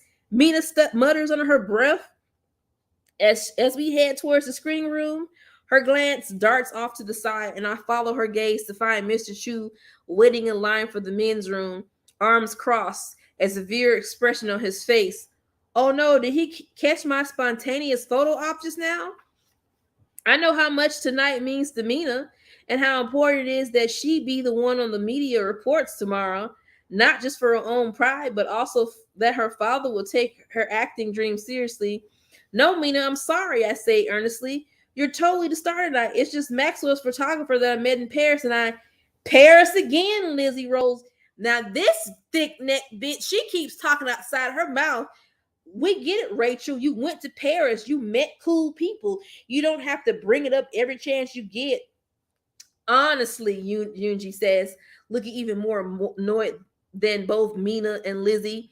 In fact, she doesn't even just seem annoyed. She looks legitimately upset. What gives you the right is to take whatever you want, she practically spits.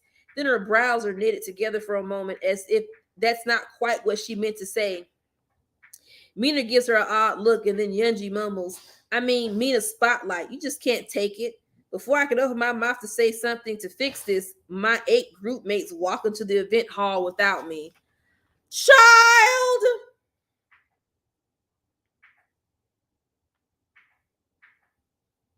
You get, y'all, no, bruh. I'm gonna read this last chapter because I'm about to like throw this book across the room, like real talk. First and foremost, let's get this straight. Y'all really mad at this girl just because she got one photo op. It's not even that serious, bruh. It's not even that serious. Why are you getting mad? If you felt that way, Mina, you should have been in there with the photo op the whole time. Some bitter bitches, bro.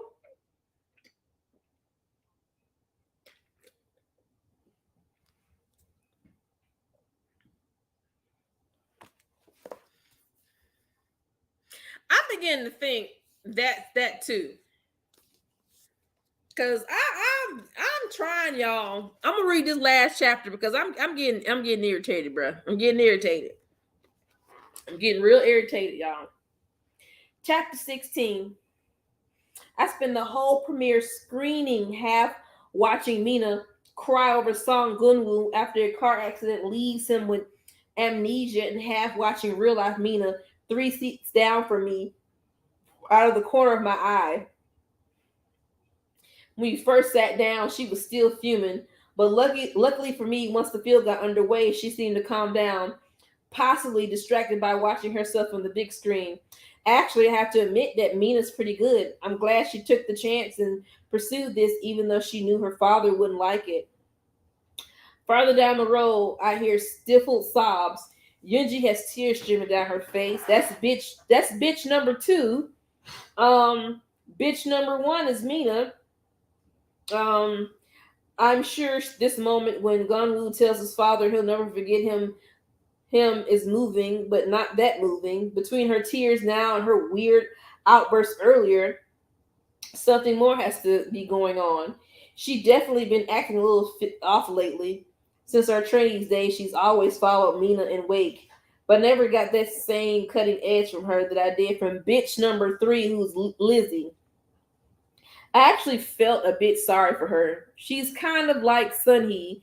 She doesn't know her own worth. She's really one of the most strikingly beautiful girls in the group, but she feels like she has to latch herself onto Mina and Lizzie in order to hold power over the rest of us. I may not be able to fix the situation with Lane Crawford tonight or sort through my feelings about Alex and our relationship, but I can try to connect with Yunji. I'm so lost in my thoughts that I don't even realize that the movie is over until I started by the whooping and cheering from my row with Mina name flashes on the screen and credits. At the after party, I decided to seek Yunji out. Can we talk? I say, gently touching her shoulder. At first, I think she's going to shrug me off, but after a beat of hesitation, she concedes with a sigh. I led her to the plush navy blue velvet banquet in the quiet corner of the event space. Is there something going on, Yunji? I asked. She fiddles with the chain of her music note necklace and avoids my eye. Her elegant collarbone seems even more pronounced than I remember. Has she lost weight? Look, I say, leaning back in my seat. I know we haven't been the best of friends, but I'm asking because I feel like you've been kind of off lately. Well, I'm worried about you. She glances at me, then looks away again, this time blinking back rapid tears. Yunji, I say. Now, who do y'all think who's Yunji is? Who? Give me thoughts who you think who Yunji is. She presses her lips together, tears filling her eyes despite her efforts to stop them. She glances around to make sure no one's listening and lowers her voice. I lean in to hear. It's Song Gone Woo, she says. We're dating. You're dating this dude?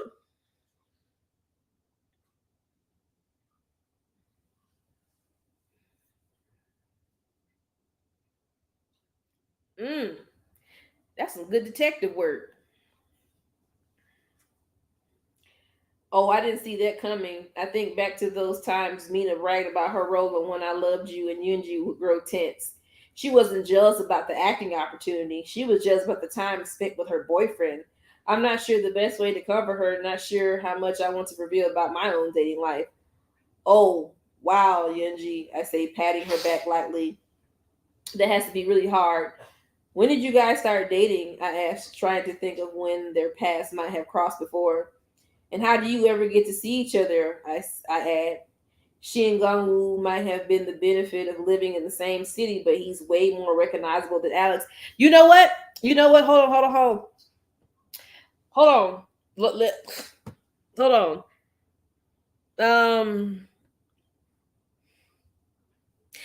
Oh my God. Hold on for a minute. Hold on. Just give me 1 minute because Luna just came out with their teaser for their fucking comeback and I have to watch this shit. Give me like 2 minutes.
My bad, y'all. Listen, I'm subscribed to Luna's channel and it came up as a trailer to their comeback. Flip that. And I think they're going, it's like, Oh my God, I think they're going back to the lore. They're going back to the lore. That trailer looks clean as fuck. Oh my goodness. And they come back not January. Oh my God, I'm so excited. June the 20th. Jesus. Oh, I'm so happy. Let me go back to this damn book. Anyway, I was supposed to be looking up something about Yuri. My bad, y'all. My bad. My bad. Oh my goodness. What girl? I'm just, oh my God. I'm sorry. I got excited when I see that teaser. Like I got excited. My bad, man. My bad. Oh my goodness. Ooh, I'll be all right. I'm looking up some stuff about. I'm looking up some right now.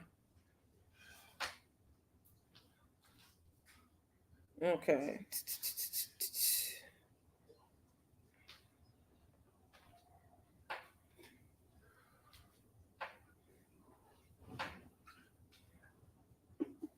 Okay. I'm looking up something about Yuri. Okay. So let's see.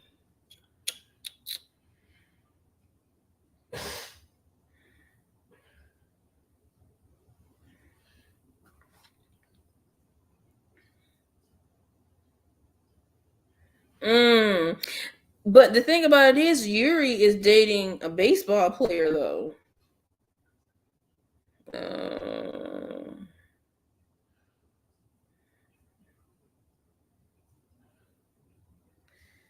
Jung is dating a actor. I don't know. She's throwing this off big time.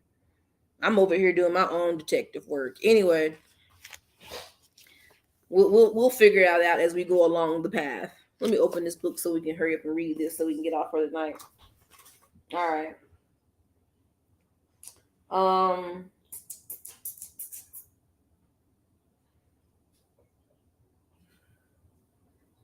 Oh, who cares? Yunji says, dabbing the corners of her eyes with the heel of her hand. It's pointless now anyway. I'm ending it. Why? I asked. Come on, she says, her voice thick. Did you see the way he was looking at you and how he kept putting his hand on your back? He's obviously into you. She presses the heel of her hands against her eyes, her shoulders slumping. I should have known he was a player. Oh, Yunji. I pull into a hug, squeezing her tight. Hey, you got it wrong. He is not into me. It was literally just a photo op because we're wearing matching outfits. And besides, I let go of Yunji's hands. Yunji, my hands still on her shoulders. She was honest with me. The least I could do is be honest with her, especially if it would help clear up misunderstandings and reaffirm her faith in her relationship. Hate seeing her so broken. There's another guy I've been seeing lately, I confess. His name is Alex. I'm not interested in dating anyone else. Yunji's eyes widen. What, really? Yep. I swallow down a sip of my champagne and wait for what I'm not exactly sure. I half expect Mr. No to jump out from behind the bar and yell, "Gotcha!" It seems like acknowledging the existence of my love life to someone other than Leah should be result in a lightning bolt from the blue or something. But Yunji just breaks into a brilliant grin and says, "Rachel, I had no idea." I smile back weakly. Well, you know how it is. And in this moment, I realize Yunji actually does know how it is. I've been so concerned about keeping things with Alex private, worried that bringing in too many outside forces could ruin this fragile thing we have, that I never considered how opening up to one of my group mates might actually ease the weight I've been carrying. Oh my gosh, Yunji says. She gonna snitch. I think she a snitch. I just think she a snitch, girl. I think she's a snitch. Anyway,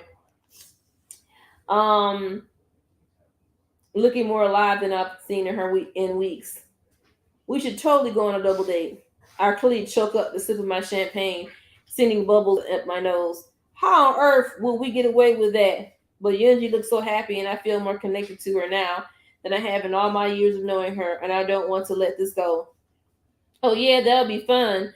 I never gone on a double date before. We finish our drinks and head back to the party, but before we reach the rest of our group, Yunji puts a hand on my arm to stop me. She takes a deep breath. Rachel, I'm sorry about before. I just got really into my head about things. You know, relationships are hard sometimes, especially when you're famous. Is she in the bathroom? Mm-hmm. Okay.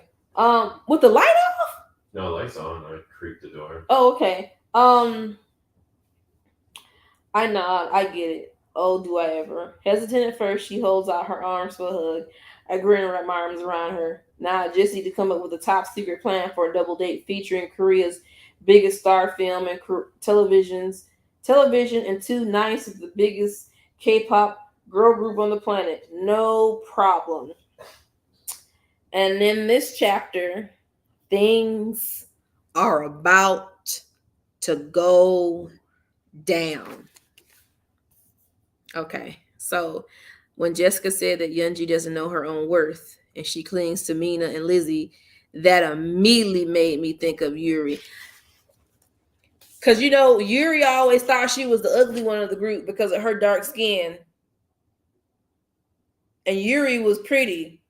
I'm just, y'all know what I'm saying? And now Yuri's out here doing all fashion shit on her TikTok and shit. Oh, wow. Did you wash your hands? Wash your hands. Okay. All right. Double date itinerary.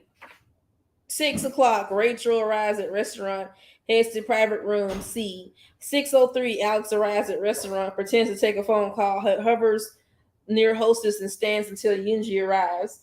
6:03, Yoonji arrives at restaurant, immediately goes to ladies' room. Rachel will text Yoonji when coast is clear. 6:08, Jungwoo arrives to a restaurant or heads to private room F. 6:10, Alex meets Rachel in private room C. 6:13, Jungwoo moves from private room F to private room C. 6:15, Rachel texts Yoonji to meet at private room to meet at private room C. This is a lot, damn. Note for all, reservation is made under the name of Kim Yumi. A private room for 4 has been booked at the back of the restaurant. When your time comes, head straight there. Oh my God, Jesus. Hey, Fred. Oh my goodness. Hey, Nicole. Let's see. Yoonji and I plan our double date to the T, and I mean to a T. So I guess this is Yuri that's with Jessica. All right. So we're on chapter, oh my goodness. We're on chapter 16.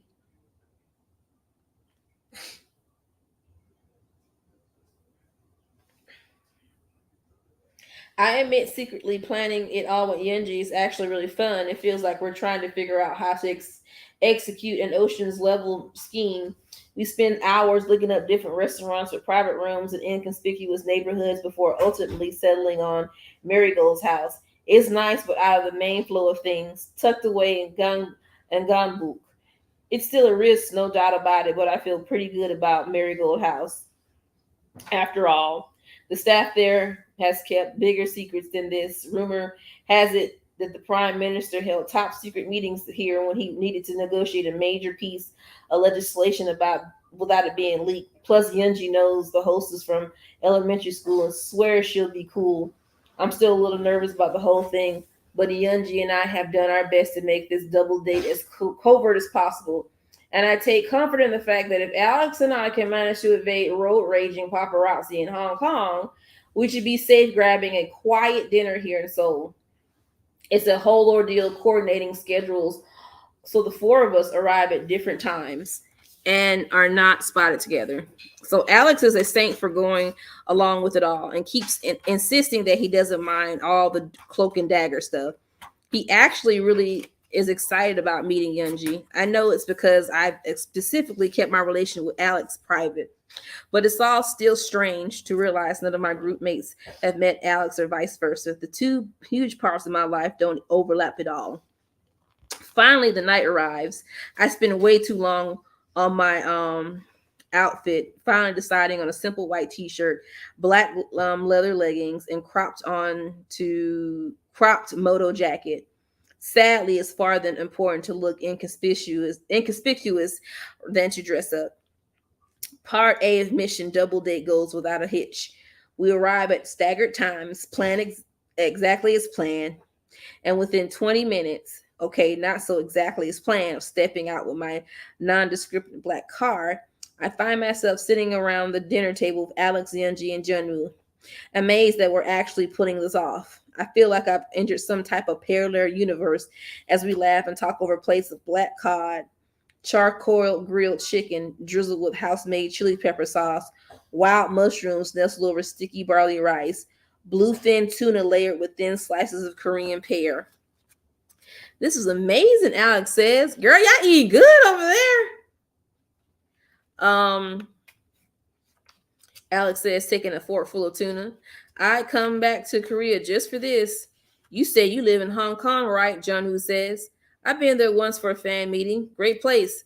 Look me up next time you're there, Alex says. I'm amazed at how you guys know each other for 5 seconds and already act like best pals. Even when one said my said guys is Korea's biggest heartthrob. But maybe this isn't a guy thing. Maybe it's an Alex thing. He's so comfortable with himself that he has this incredible ability to make everyone around him feel so at ease. Just as I'm having this thought, he reaches out and grabs my hand, his fingers softly running over the back of mine. He looks at me with those deep brown eyes. Wow, Yunji says softly from across the table, looking at us like we're everything she wants in the world. How long have you two been together? I pause, a fork full of grilled chicken halfway to my mouth. Together? Do I count the time we met in Singapore, Paris, where we first kissed? Hong Kong, just a few weeks ago when we referred to me as her girlfriend for the first time. While my brain is turning over all these possibilities, Alex easily answered, 3 months. Yunji raises his eyebrows. 3 months? That's like forever by K-pop standards. Really? Well, I don't know about you, Rach, but I'm planning on this thing lasting a lot longer than 3 months. We're just getting started. Ooh, girl, he said he want to let this last for a little bit. Okay, I hear you. And it's like I can really see forever staring back at me. It's equal parts amazing and massively overwhelming.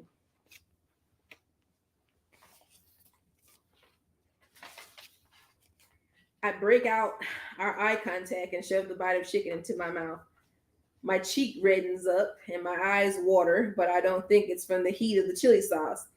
Alex speaks of our relationship with such easy confidence, but for me, it's like there's a 900-pound gorilla skulking in the corner of the room with the word girlfriend tattooed on the forehead.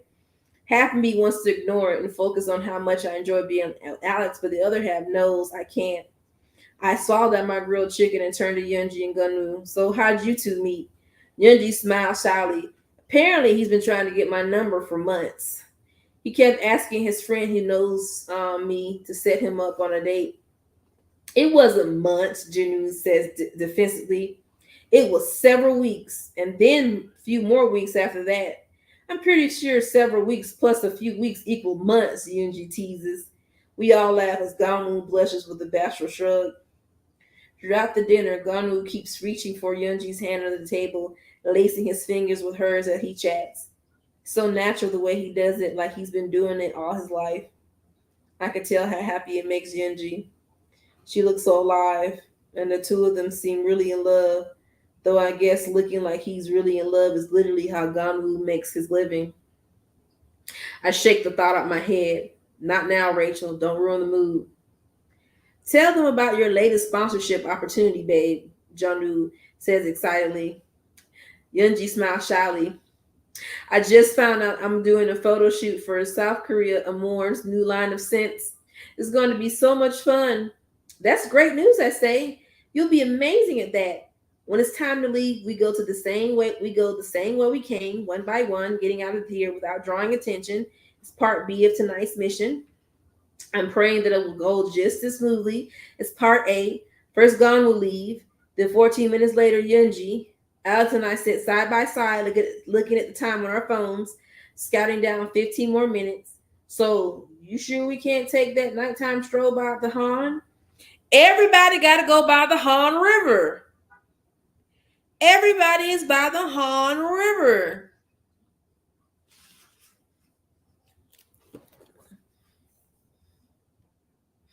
Everyone really wants to see. Please don't bring his name up in the chat. Come on now. Don't do that. Can we let's enjoy the book. Let's not bring that dead weight into the conversation. We gotta we're gonna focus on Jessica happiness at the moment. Okay, let's do that. Please. Like, dang, Fred, don't do that, dog. I'm trying to get into the book. Okay. I done missed my spot. Hold on, I gotta find it. Dang.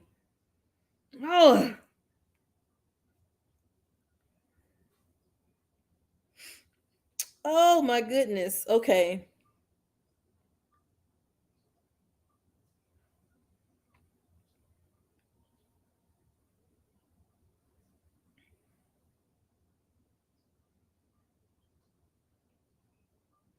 Okay, I done missed my damn spot. Dang it. Oh my God. Oh my goodness. Okay, hold on. Found it. Okay. Girl, yes, the Han River is where everybody be busting cheeks wide open. He was like, we gonna meet at the Han River. I'm like, there y'all go, over the Han River, playing patty cake, spread them cheeks. I do not want that dead weights man in my chat. I do not. No, we no. I love you, Fred, but I do not. I don't want that man name in my chat at all. He has done a lot of horrible things to people and things of that nature. You know what I'm saying? I just cannot have that man name in this chat, especially with the fact that he got his stuff taken off his off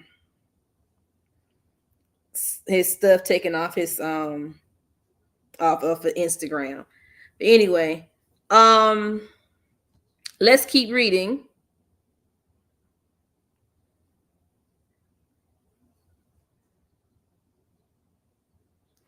All right, here we go.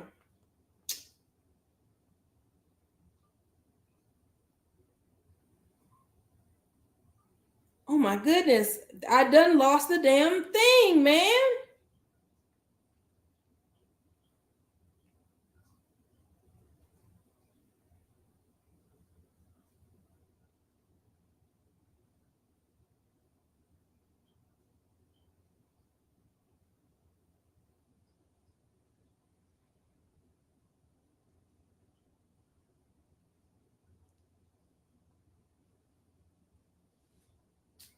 Hold on, I'm trying to find the dang place. Look, like, I don't want that man name in the chat. Okay, I don't give a damn about that man. We ain't talking about him. Okay, I do not want that name man in this chat. Okay, all right, like, we don't know if they are still friends with that dude or not. Okay, so let's not put that on there. Let's just say they're allegedly friends. Let's say that. Okay, allegedly. Well, we got to start. We putting allegedly. Let's start putting allegedly, y'all. Like, come on, man. Like, can we focus on the shit in the book, please? Because that threw me all the fucking way off right there, and I don't like that. You know what I'm saying? I'm not trying to be mean and nothing like that, but I'm like, goddamn. Like, we supposed to be focusing on the core of the book. Fuck this nigga. He ain't got shit to do with it. All right, Apollo. Good night. Good night, Apollo. That shit, this nigga ain't got shit to do with what we reading, y'all. Please do not do that. Okay. Let me continue to read. Are you sure we can't take the nighttime stroll by the Han? Alex with his eyebrows quirk. But I know he's just kidding. We already agreed that we keep things majorly low key and covert for this visit. Still, he's going to give me a lift back to the villa, so we still have at least 20 minutes or so left to be left together. Tempting, I sigh, but we probably risk too much as it tonight. Anymore, I'll just turn completely paranoid. And trust me, paranoid Rachel is not very good company. You're always lovely company, paranoid or not. He glanced at his phone.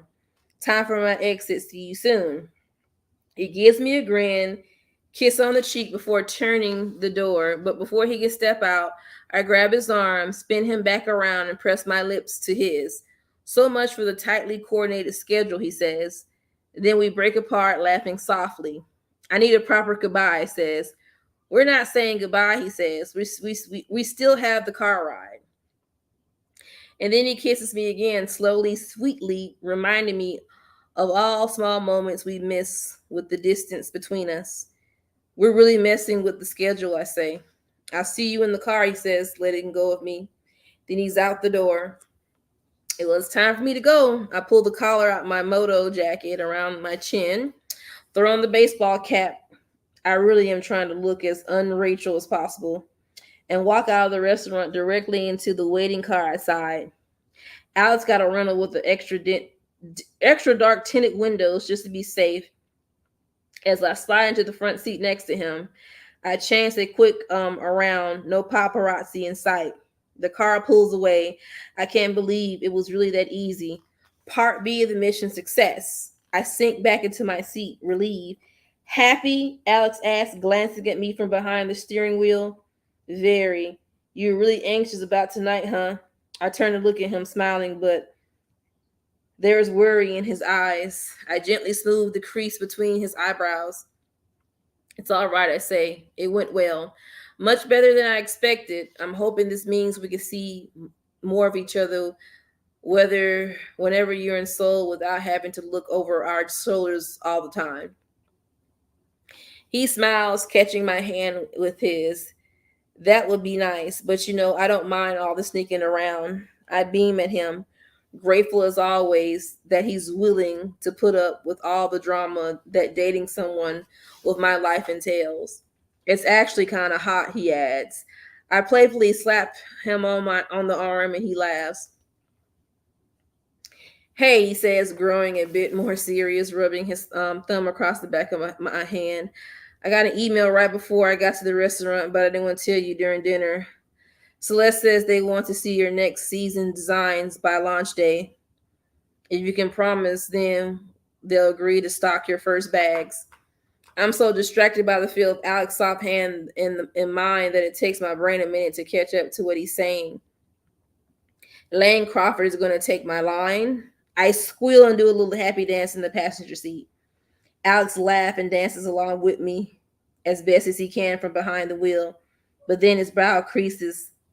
Listen, this is amazing, as you should be excited, but for next year designs, they're expecting a lot. 3 times what you presented them at the first meeting. I take a deep breath, not wanting to let anxiety cloud this happy evening, but my chest suddenly feels tight. 3 times more? That's 18 bags. It took me the better of 2 months to come up with 6 bags I have. Can I design 18 original bags in the same amount of time? On top of everything else I have going on in my life. Hey, you got this, Alex says, seeing me on the verge of hyperventilating. The designs don't have to be nearly as polished as the ones you presented to Celeste. He reaches over again to once again hold my hand in his. I'll be there for your whole way, and you can just hand in sketches, still blow them away. I've seen everything you've been able to come up with in your sketchbook. You're brilliant, you're creative, you're talented. It feels good to get a pep talk from him, and it feels good to be holding his hand. The car pulls up to the villa all too soon. I look regretfully out the window and sigh. I wish you were staying longer. This was short. Same, Alex says, pulling the car in park. I smile, lean forward to kiss him. His lips are warm and soft, and his hands gently trail down my waist. But I fall deeper into the kiss. I press my palm against the back of his neck, and he pulls me closer, more urgent now. Oh my goodness, it's starting to get steamy, girl. We're kissing and kissing and kissing, and I can't imagine ever wanting to stop. But eventually I can start to feel the presence of that 900-pound reality check gorilla again. And I force myself to lightly pull away. I should go in, I say quietly, our foreheads pressed together. Right, he says back, his voice hoarse. We sit that way for a few seconds, just listening to each other breathe. Finally, he takes my hand and kisses my knuckles. Good night, Rachel, he says. Good night, Alex, I whisper. Step out the car into the warm June breeze before turning back to him to blow a kiss. Then I run inside before the magic of this pretty near perfect night can slip away. The next morning, after I hop out the shower, I find that the girls sitting around the kitchen eating breakfast. Everyone that is but Yunji. Is Yunji sleeping, I ask? Lizzie, who shares a room with her. She went out not too long ago, Lizzie says. Why? Just wondering, I say. I just wanted her. I just asked her how the rest of her night with Junju went. Just as I was thinking about texting her, my phone pings with an incoming message. It's Mr. No. Mr. No, Rachel, please come to DB headquarters immediately. My stomach lurches. Mr. No hardly texts me directly, and he never told me to come into headquarters immediately. In caps before, this must be serious. I rushed to my bedroom to get ready, twisting my still wet hair into a bun and throwing on a pair of jeans and a loose striped tee. The whole way to headquarters, I reread Mr. No's message, looking for clues on what this might be about. As soon as I stepped into his office, it instantly becomes clear. Yunji is sitting right there on the couch, her face streaked with tears. We lock eyes. They know. She knows. She mouths. Oh no, they got caught, yo. They got caught. They got caught, y'all. They got caught. And I'm just going to read a little bit from chapter 17. We're going to end it. Photos. So many photos. Oh no. Oh well. Mm-mm.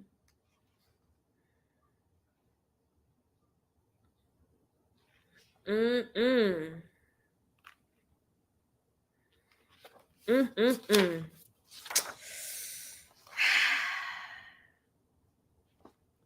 Damn.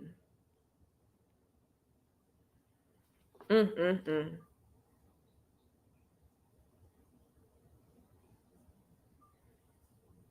Mm. Well.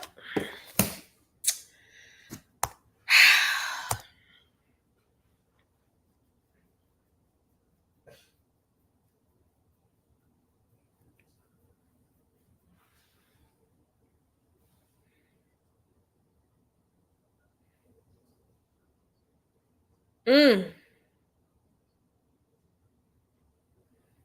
Mm-mm-mm.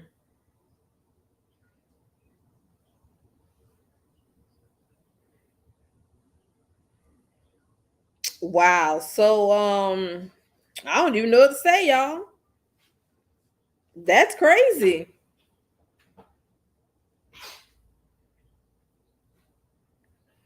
Um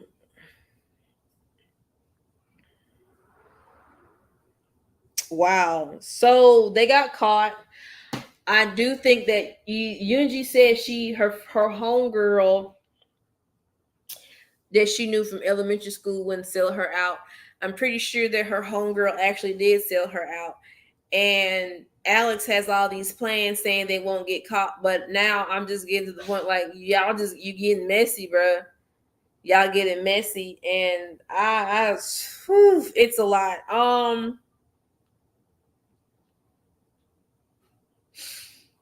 It's a lot going on, bro. I don't know. I don't know. I don't know. It's a lot. From what I'm seeing at DB SM Entertainment, allegedly, things are just things are going down, bro. Things are going down. Wow.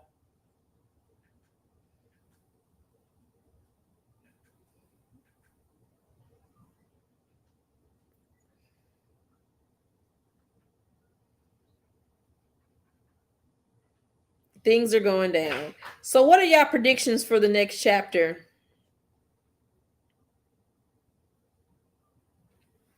Hold on, y'all.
Okay, y'all. It's a lot going on in this chapter. I don't even know what's coming up next. I didn't even get a chance to skim through it. I'll skim through it. But yeah, tomorrow we're gonna have our Pride Live in the after. Oh my God, what time did I schedule that live? Oh my God, I scheduled that live. What time did I schedule that live? Oh no, no, no, no. Let me reschedule that live. That live is too. We're gonna schedule that live in the afternoon. My bad. Let's schedule that around like what? There. Well, I scheduled that live a little bit too late. We're gonna have our Pride live tomorrow, so y'all come on. Gonna have some people, the fam, come on the channel on the panel and talk about their experience in the LGBTQ plus QA plus community, how we should support them, we should do to help the community, how we can donate and whatnot. We need to support our Black brothers and sisters in the LGBTQ plus A community, QA plus community. We need to support them, y'all. As a Black community, we need to do better.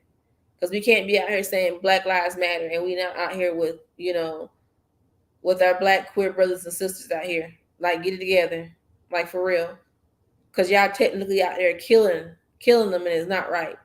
We got to do better.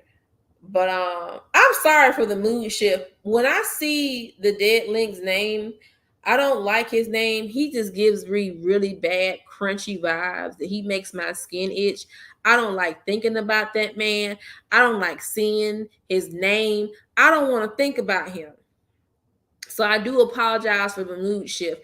I don't like his name. I don't like it putting in the chat. I don't want to hear it.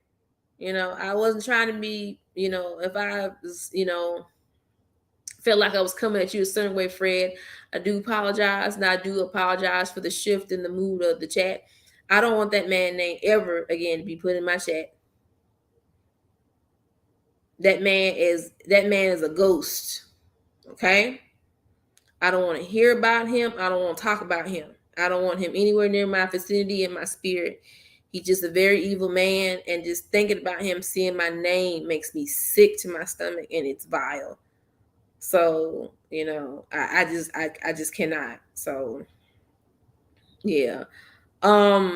He has done some very disgusting things to people, and I just cannot.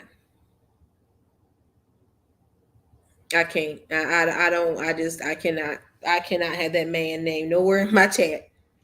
And I'm just being real. I'm not trying to be mean, but some of y'all feel me out there. Okay. Like, we want to focus this book on Jessica and her story about her being SNSD.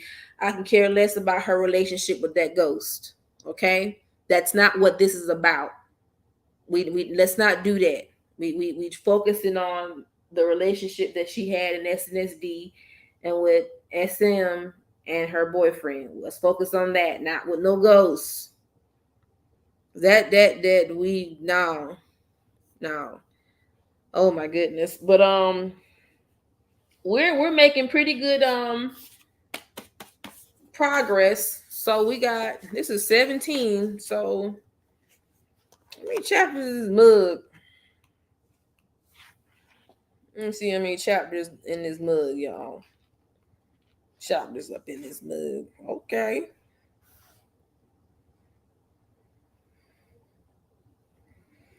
Go ahead and see this. Oh, there we go. Where is the calculator? Let's see.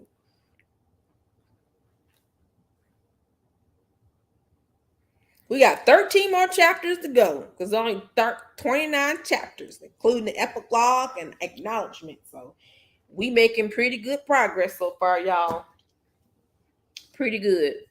I'm sorry about my husband. He's in the background. He likes to do his DJ things and stuff that nature. And he was so loud, honey. I was like, why are you pressing the keys so loud? But he, he wasn't feeling good too today, y'all. He hasn't, brother-in-law hasn't been feeling good for the past 4 days. He took a air clap test. He's fine.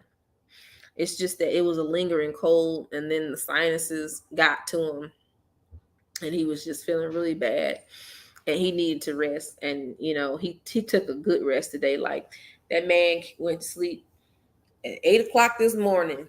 He didn't get up till 4, so he needed that sleep. So he was tired. I had to tend to my husband today. He's feeling better. He's feeling better. He's up and at him, watching his basketball game and playing with his musical toys and things of that nature. And that's all that counts. I'm glad he's feeling better. They kind of concerned me too. So,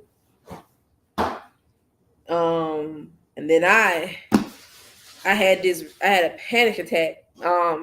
What happened? It shit happened around. Oh my God, it shit happened around like 11:30, 12. That shit lingered for like 2 hours. I don't know where the fuck that shit came from. And I'm like, bro, can you just leave me alone? So I had to like just sit down for a minute and woosah and drink some water. And so I started looking at Stranger Things, this 4th season and shit, which is really good, by the way, y'all. 11 done moved to California, but spring break is coming up, so she's about, like, her little boyfriend about to come visit her in California. And just, girl, this stuff, it started to turn to Nightmare on Elm Street real quick, but that's a different story. But I feel better, y'all. It was just crazy how that happened. I'm like, why is this happening to me? I'm just trying to chill, so I was trying to keep myself busy. My mind was racing at the same time. I don't like feeling like that. That just came. It was an anxiety and a panic attack at the same time. Them shits is not fun. And it came simultaneously at the same time. And I'm like, okay. And the kids in the room playing, they don't even know what's going on. I'm walking around and I'm just walking in a circle in the living room. I'm just like, okay. I'm rocking back and forth in the chair. Then I'm like, okay, I got to cook dinner soon. But I was like, lay down. And I laid down and I was like, I'm fine. So I'm good now, though. It's just a long day, but everything's going to be great. Oh my goodness.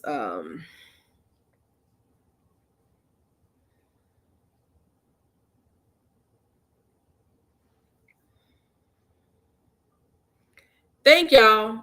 Everybody said they hope you feel better.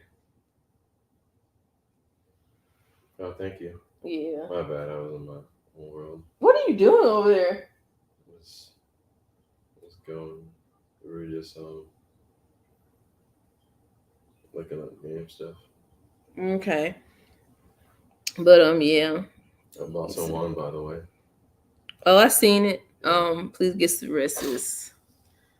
I worry about you. You always have time to relax. I know I need to relax. Like, I noticed every day this week I went live. I'm not making that mistake again next week. I'm not doing it again next week. I'm going live 3 times and I'm separating that shit the fuck out.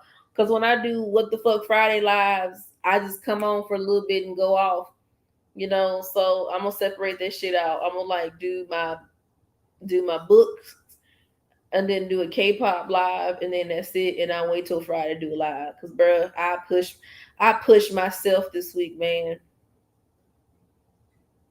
I was just thinking about it. I really did all these lives this week. I pushed myself. And then we're doing the Discord party. Boy, I was like, oh my God, what the hell? So I need to reward myself and rest. Oh my God. I got to do that. I be trying to keep myself busy, man. These kids out of school, I gotta keep myself busy. Got to keep them busy. I'm gonna rest, y'all. I'm gonna rest. But y'all go ahead and get y'all request in the music. If you go to the music party thread in the Discord, everybody's putting up their song request for the music Discord party tomorrow night. It's 3 songs. So go ahead and put your songs up because I'm closing at submissions at 5 p.m. Eastern Standard Time. If I don't get your song by the time we start playing and you ask me, I'm going to look at you and blink. I'm gonna look at you and blink. Okay. All right. Everybody's so sweet. They said it would hope you feel better. That's some good people in here, man. Thank you. These are good people in here. I love them. They always show good support. So Usagi said, please get some rest, sis. I worry about you. You have time to relax. I'm gonna get some rest, y'all. I will get some rest. I'm gonna get some rest. I tinkled. There you go, man. You on urinary bladder patrol. I understand. My bad, Usagi dog. Man, you can't do me like that. Put down the wire hanger, bro. Thank you, Dante. Thank you all. I appreciate that. I'm about to get off here. I'll see y'all tomorrow on the live for What the Fuck Friday. See y'all tomorrow night at the club. We're gonna have fun. Vixen ginger ale. Okay. Thank you. I appreciate that. We had some Hall's cough drop he took, and he took some medicine today, and he feels better. That ginger, we don't got no ginger ale, but we got some ginger tea though. So yeah.